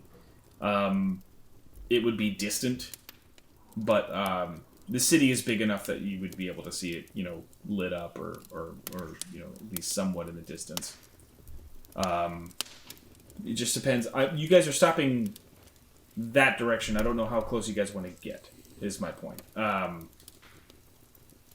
how you guys are going to go about this. I assume we got a touchdown somewhere safe nearby, right? I'll put 10 feather falls in the wand. We'll just dive. If only that was how Featherfall worked. Yeah. I can fly out. Just turn into a giant owl, and we'll use I that got saddle. those owl saddles. I don't know. Barely how far I started got on them. one. Yeah. I think the safest bet is to Land. land the house. Yeah, because then how do we get back up to it? And then, like, do we just leave it hovering in the sky where people might see it? You know? I mean, what would they do? See it? I think is the main thing. They can see the moon. It doesn't do them any good. I don't know. It's because they don't know what to Not look. yet. All right. Yeah. We could probably put it down where we put it last time, right? Yeah. It Probably. was like what, like an hour or two away? Hmm? Would that be safe again? Probably. I don't see Okay. why not. I mean, I There's personally, a chance Robin found out about it last time, but he did now, so. I That's personally fair. love the idea of an airstrike where we just drop from above, and I'll just fly everyone down, and we just attack at night. If they're even there.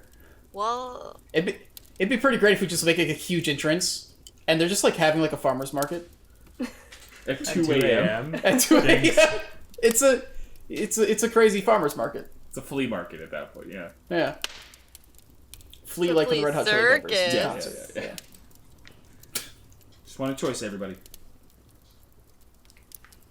oh, I'm I mean, for I'm putting cool it with where we landing. put it last Yeah. time. Yeah. Yeah, I think we get the most control if we land it and then approach slowly on foot. Yeah.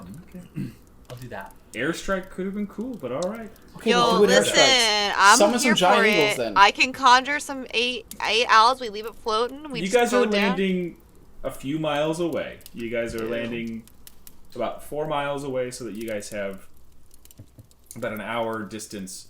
What direction are you landing? We'll do an airstrike in Tara. Down.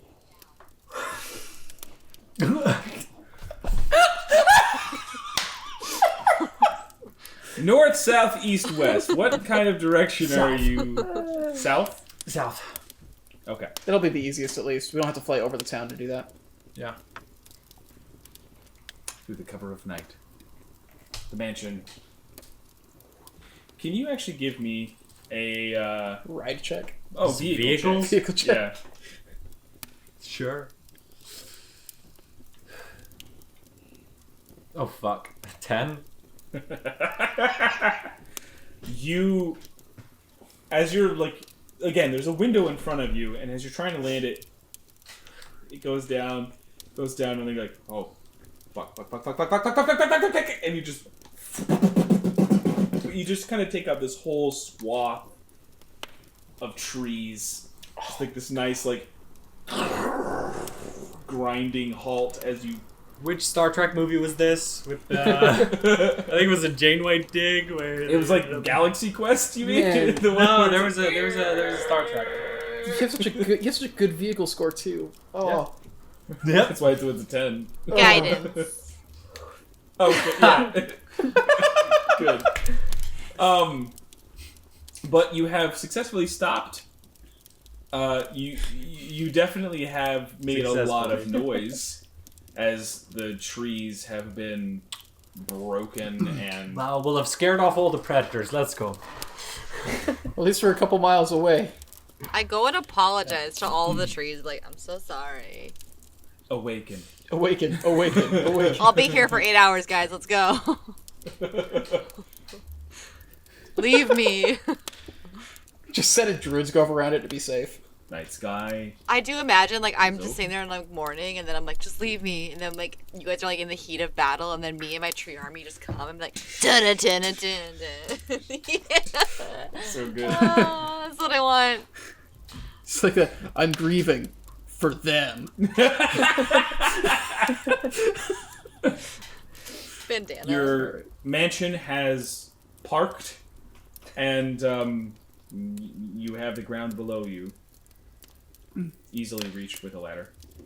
I step on it. How good is Flanagan at using ladders?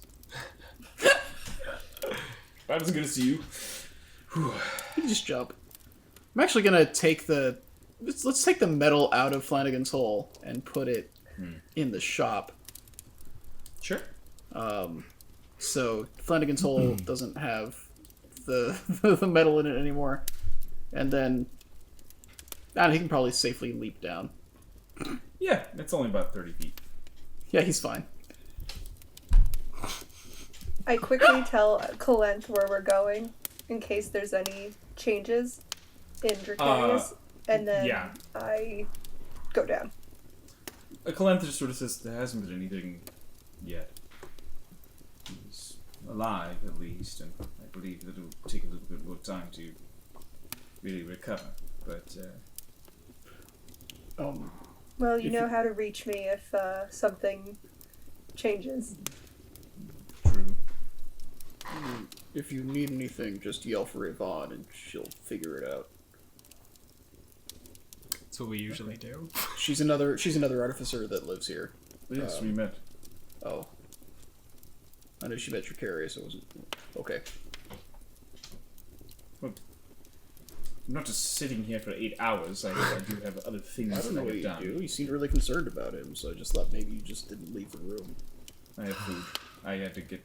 Just go. Save Okay. your people. All right. Whatever it is you're doing. Panther joins. I just want to say that. Yeah. I think I'm Vicarious' Throne. dad. Seemed really jazzed we saved him. Let's go. It's a good thing he's not one of those dads who's happy his son's dead. Yeah. Yeah. Wait, what? It's all good. Did you? So are you guys... No, I'm... This... Oh god, this is the weirdest. This is the most awkward you guys have ever been. Just saying something. I feel it That in the cannot bones be and I true. can't I didn't shake know. it. Is this a conversation we're actually having? I don't know. That's what I'm saying. I don't either. It feels like I should say something, but I also don't know what to say. Nameless, you talked to dragons before, right? You're the kind of the dragon talking to one. I also become them, but yes, I do talk to them. Right. I met a dragon. It was very, very large. It was in my dreams. Do you ever dream dragons? I Or dragon dreams, yeah. I do, yes. I don't know if they're the same kind of dragon dreams you have. Or dream dragons. Did you have a dream dragon? I did. I had a dream dragon. He was very large. And we talked about Dracarius. And he said he was like a favored son, but I don't know if that was like metaphorical because they're both dragons or if he's his literal son. I'm not really sure there. It was a nice dragon made me makes it feel sound good like about a wet myself. I like dream or that. something. Yeah. He was very large. He's very large. He made me feel good about myself, which is nice. It's always nice when that happens. Do you feel like it was not a dream, maybe? Oh yeah, I don't think it was. There was some... So you know the sleepwalking, sleep artificing I've been doing? Vaguely, yes. Well, so I was apparently doing that. I think he made it so it'll stop. And when I woke up, the one that I had been working on, and all the other ones that I'd made were all like broken. So I think he like fixed that for me. So I don't think it was a dream because of that. So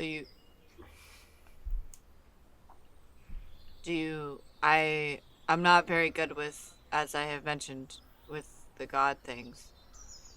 But do you think that this was them? One of them? I know there are dragon gods. We went to that little town. Well, you didn't. You were a little busy, but we went to the town. Yeah, I was getting god bullshit vibes, yeah. So it might have been a dragon god. Do you know the names of the dragon gods? There's two of them, I remember. One is not good and one is good. What's the good one? Just to remind you, Liam, that's the one you chose for Harrow. The good one is the one that you chose for Harrow. Okay.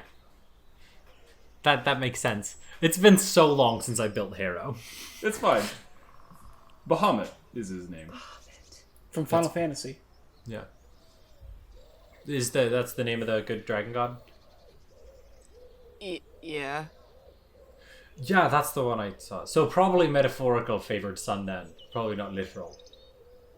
But I mean, you could have, like, yeah, I don't know. We're all God's children.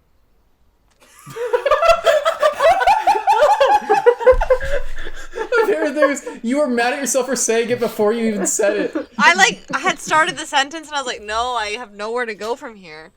That was unfortunate. But I meant, like, maybe it was metaphorical, yes, but I don't doubt with this world. It could be literal. It's true. Everyone's walking with us, right? We're all walking together. All right. Yeah. Have either of your guys' gods had kids? You know, Faraway or Dodora, or they have kids? You know? No.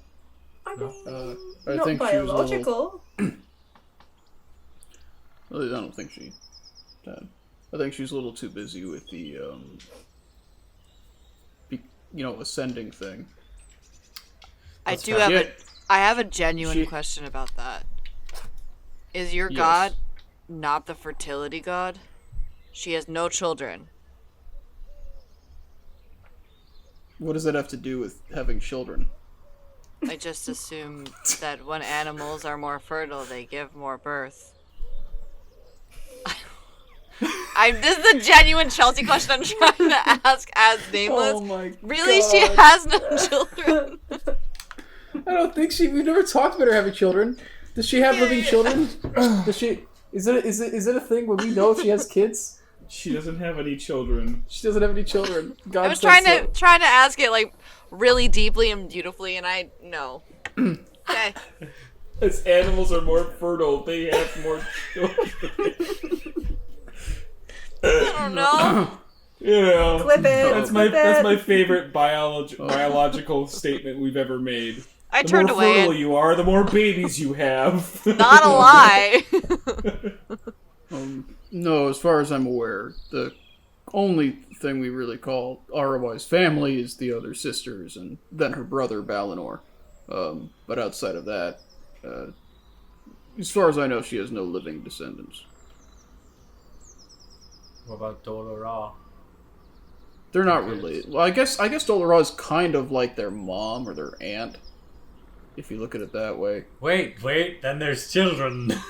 Yes, but not biologically. Right. Wait, right. what you're It's saying. more of the way like I am a mom to the babies. I didn't give birth took to them, them? so they're not mine, but they're mine. Well, if And I Precarious didn't wakes up, take I can ask them. him if... I asked them if they wanted to go out of a Yeah. cave. Yeah.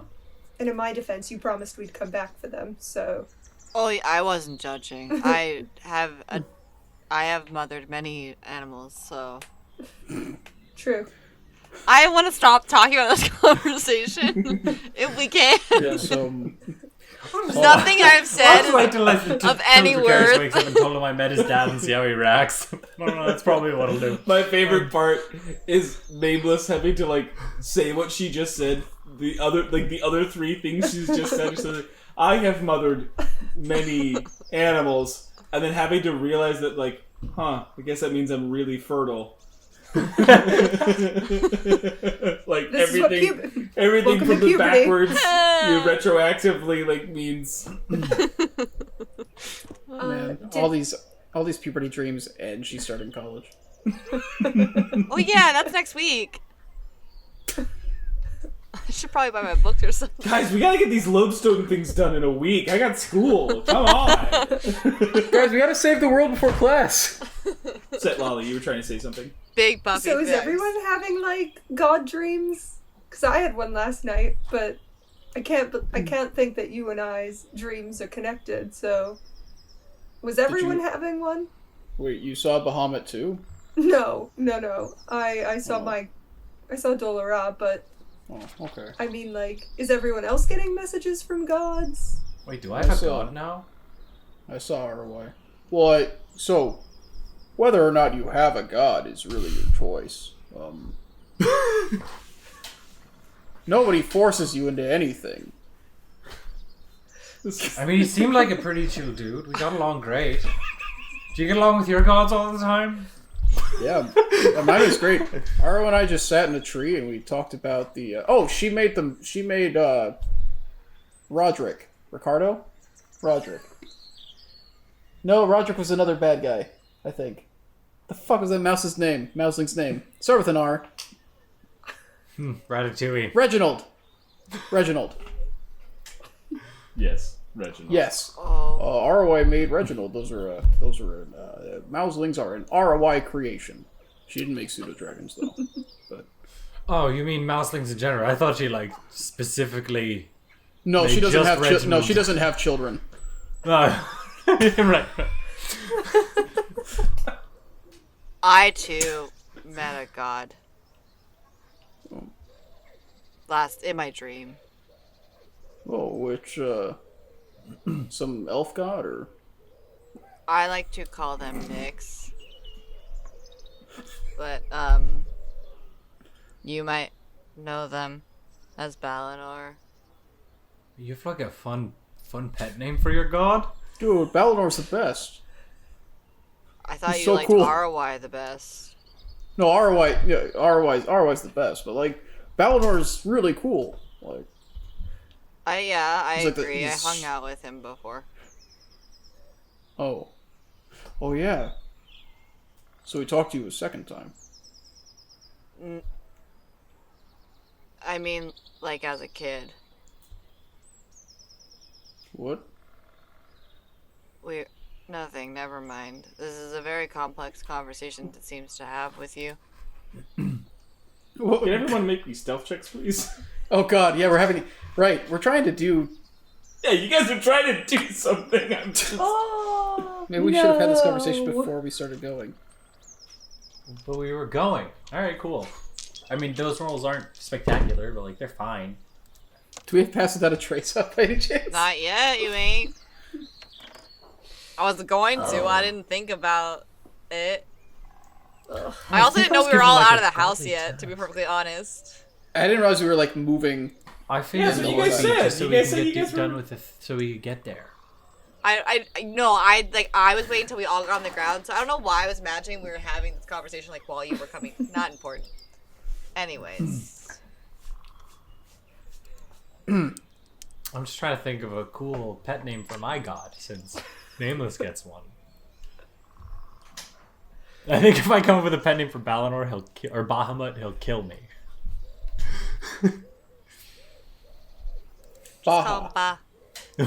What's up? It's my god, Baja Blast. when he does his breath weapon attack, it's a Baja Blast. Yep. You gotta start your own like anti-Sapphire Heart like group that is in service of Bahamut, and you can be the Baha Men. Yep. I think I have a god quest. Well, welcome to the club. Yeah, I guess. We're super busy, but I have a question in regards to how my thing is, my bracelet is written. Is it +5 then +10, or is it +10?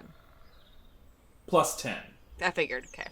Yeah, That's how I did before, but then I was like, oh, but is it actually? Okay. It's +5, and then when the moon is out, it jumps to +10. +10. Cool. Yeah.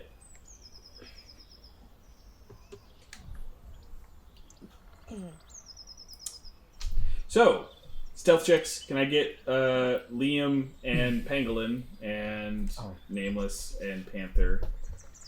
So, Set Lolly, we'll start with you because you are only one person. So I got that natural 1 for a 9. Okay. Philip and Flanagan. 5 and 6. Good. Liam and Pangolin? Mine's 13. Not bad, eh? And, that's bad. Give me 1 second. 4. And Nameless and Panther. 27 and 19. Okay. So we are gone, but I don't know where y'all at. Hey, you got guys plus are 10, you two. so- You two are. Still miles away. You don't know that. I mean, this conversation wasn't that long. No, but we don't know where their camp is. We could have landed right in their camp. Sorry, that's not an idea. It is now.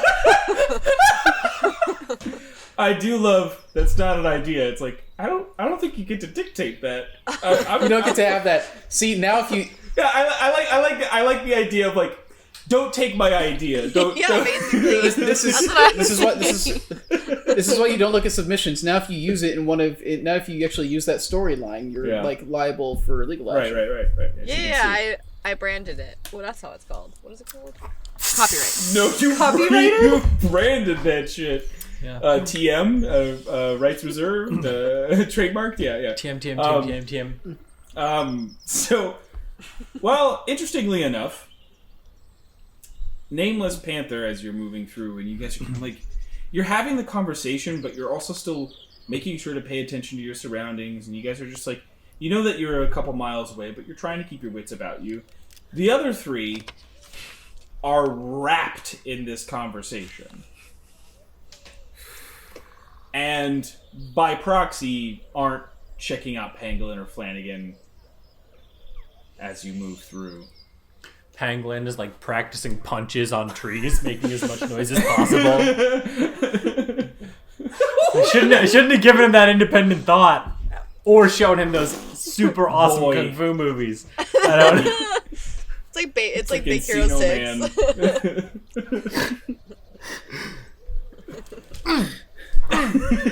Pangolin, stop it! Stop it, Pangolin! Just come and just walk. You're so cool. You don't have to keep punching things. We know you're cool. Oh my god. It's the weirdest energy right now. It's like, is this what you meant by bad chaotic? This whole This whatever is, this was. I feel like this was. Yeah, This was bad chaotic.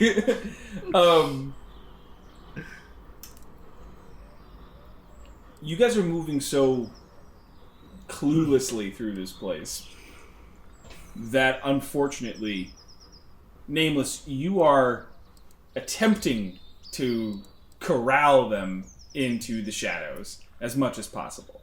But they're kind of just not paying attention enough that you guys have walked about 40 minutes, is my point. This is why I'm asking for this check, is that it's like you guys have been having this conversation over a period of time. At about 40 minutes.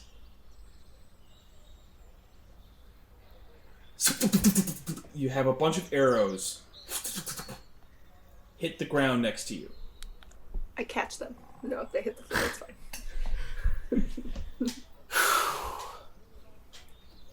And you hear rustling in the trees, in the tops. And a voice says out, "Oi! Who are you? What's your business?" Just going to see my dad in town. Some strange folk. Takes all kinds. I see. I just whip up, show him the hammer. The hammer fist. Just going to see my dad. Somebody comes down from the tree, hood down. We'll make sure of that. You make any move, we won't miss.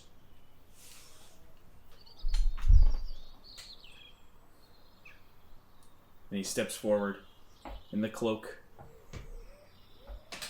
and a hand reaches out for the hammer. holds it.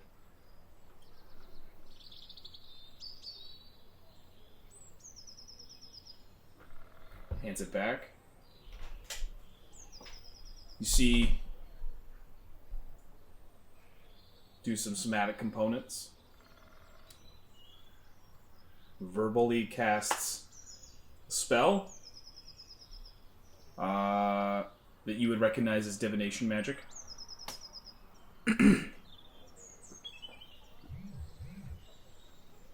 Pulls the hood off, and you see it's the general. From the general's goods. You didn't recognize Liam? Well, I guess that answers our question. Glad to see you haven't changed. What's happening? What's happened that there's a need for this? We'll take you back. Explain there. All right. He sort of starts walking back through the forest, but he starts heading east. And from the trees, you hear about 12 people come down, and you see them. Tybalt and what's her name? Cherry is there as well, and a couple other people that you know. And the general keeps walking, and he sort of like indicates for you guys to follow forward. He says, a couple weeks back, maybe not any less than that, maybe 8 days ago. It's been a little rough going so far, so haven't been able to keep track too much of time. Well, yeah, I had some unfavorable company. Knights of the Sapphire Heart show up at the gate, claiming that they are owed something. Your father, myself, and Tybalt over there sort of talked to him, trying to make peace. Apparently they didn't like too much about how we treated that Robin fella. So, tried to talk them into some sort of understanding. Didn't take too kindly to it. And they started to move in. They got an army with them, son. A little hard to stick around. We tried to hold our ground. That new tower your ma and your dad have made was definitely worth it. But it just didn't hold them all the way back. They got control of the city. So, we've been on the outskirts. Been on the outskirts so that we could fight back. See what we could do. Skirmish tactics and the like. As you can tell, there's not many of us. So we, every now and then, lead some raids against them. Like I said, it's only been about 8 or 10 days, so we haven't been able to do much. We barely even have a base of operations out here.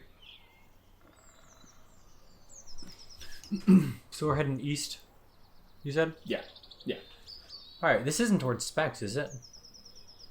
No, Spec was northwest of town. Like, yeah, a little bit more on that over that side. Alright. How are But they? they don't know the forest as well as we do, so we're able to dodge them some. Happy to see you, so it's good to. Well, I may not have agreed on how all that went down, but they can't just come into our town and tell us what to do. Yeah. They aren't just doing it here. We had a little run-in with Robin earlier today. He's doing the same thing to to a small business a ways from here. If they didn't like the way we treated Robin here, they're gonna hate what Liam did to him today. Oh, there goes that bargaining tactic. All right.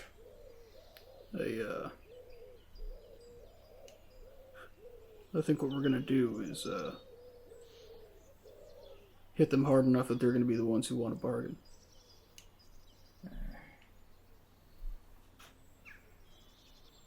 Listen. Just give me another moment. He kind of like takes the time. He sees the people around you start to kind of like shift as you say that. And he's like, Just hold the talk for now. he gets you back to their camp. It's really small, probably another like 10 people there. Kind of built into the trees. All these things kind of ad hoced together. And one thing to point out to you, Liam, is you don't see either of your folks. You don't see your granddad in the mess of people.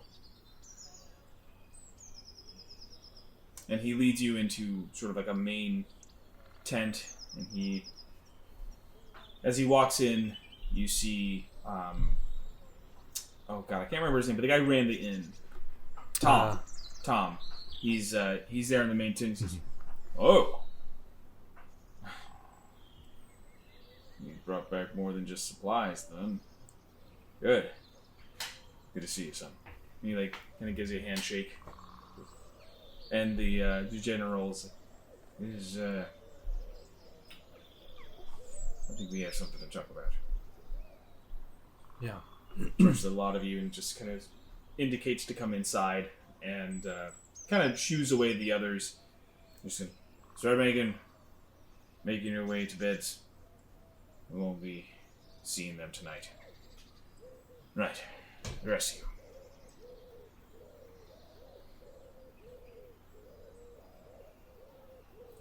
We can't keep doing this.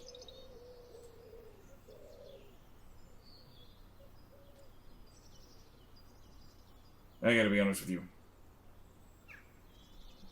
Getting a little too old to fight. I ain't gonna be worth much. And the amount of people they have there doesn't look good. These skirmishes have sort of dwindled more and more of the fighting spirit from these people.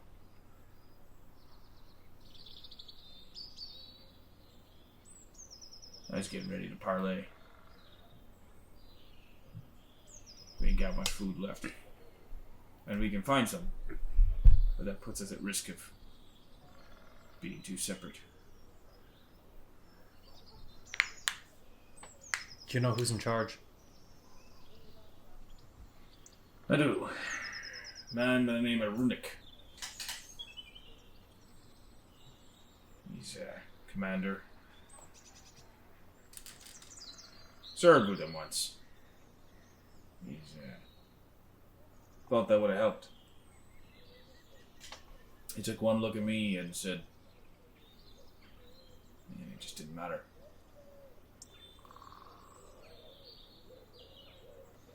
It's when I knew what you guys did was right.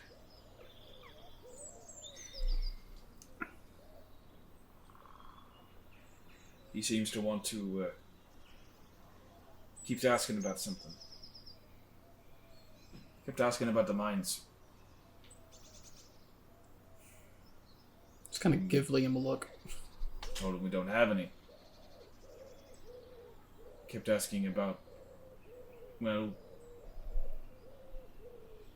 kept asking about any sort of digging excavations we might have done. And that's kind of when the conversations turned nasty, when we didn't give him information that apparently he needed.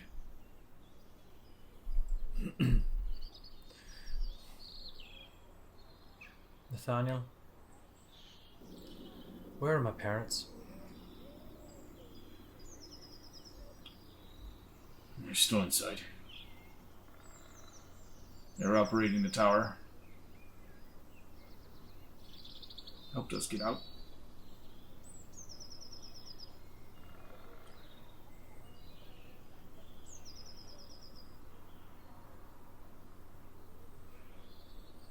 Seem to want them for some reason.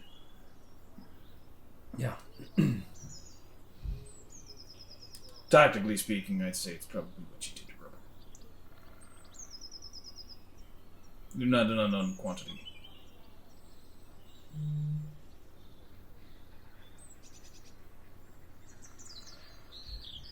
In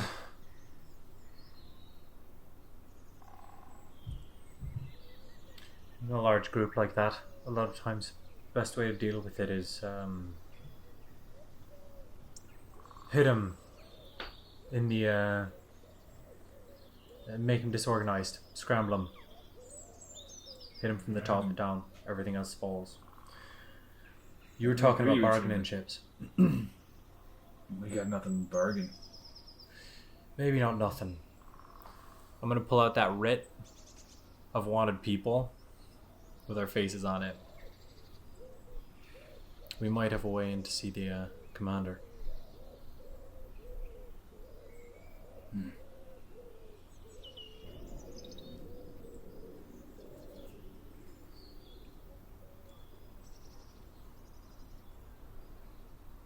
What from there?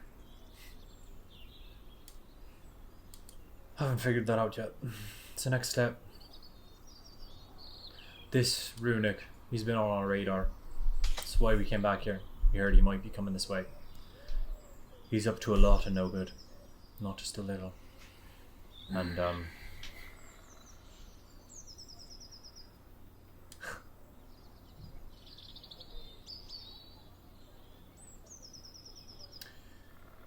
and I've,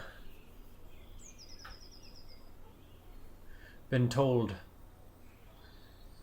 to try and correct some of the errors of the current Sapphire Heart by someone I don't really think I can turn down. Seems like a good place to start.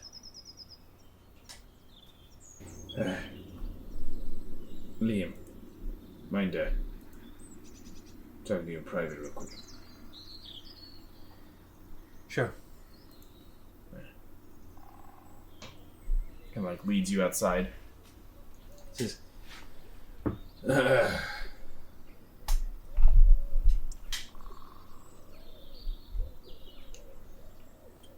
I'm sorry.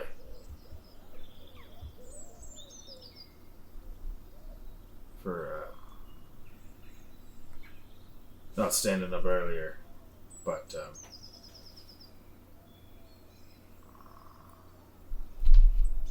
he was a stubborn old man, and your granddad was, yeah,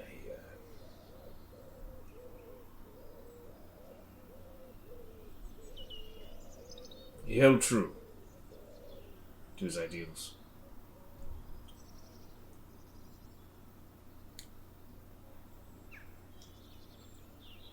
I just want you to be prepared if you walk through those front gates.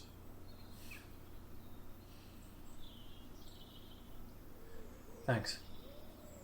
I appreciate it. That's what made it all the more clear.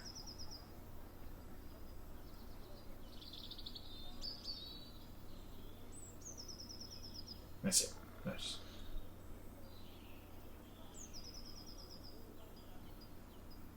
I'm gonna go check on some people, and when you all are ready, we'll move forward. And he walks away.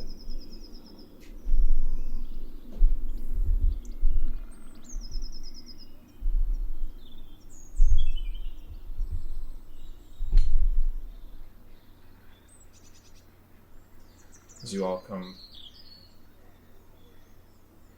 Well, actually, no, I can't say that. I don't know what everybody's thinking. But as the plan forms around you, that is where we're going to call it for the evening. And we'll see you next week for for whatever craziness this invokes. No idea. I can't wait for the Trojan horse. I honestly love that idea, but I don't have it prepared. She's gonna turn into a giant horse. Yeah. And we're gonna hide inside of her. Mm-hmm. Okay, what I was thinking. Okay, let's be real. For a second, I'm gonna tell you all. This is what I thought. I become a horse. Hold on. Just 1 second. Oh, I thought. Thank you for coming in. Yeah, thank you for coming, everybody, and we're gonna end it here so that way. Join our Patreon if you want to hear my secret plan. Subscribe below. Ooh, very nice, very nice. We don't have a Patreon. Please don't spend time looking for it. But if you want us to, let us know. Yeah. Bye. Thank you, everybody. Good night. Bye.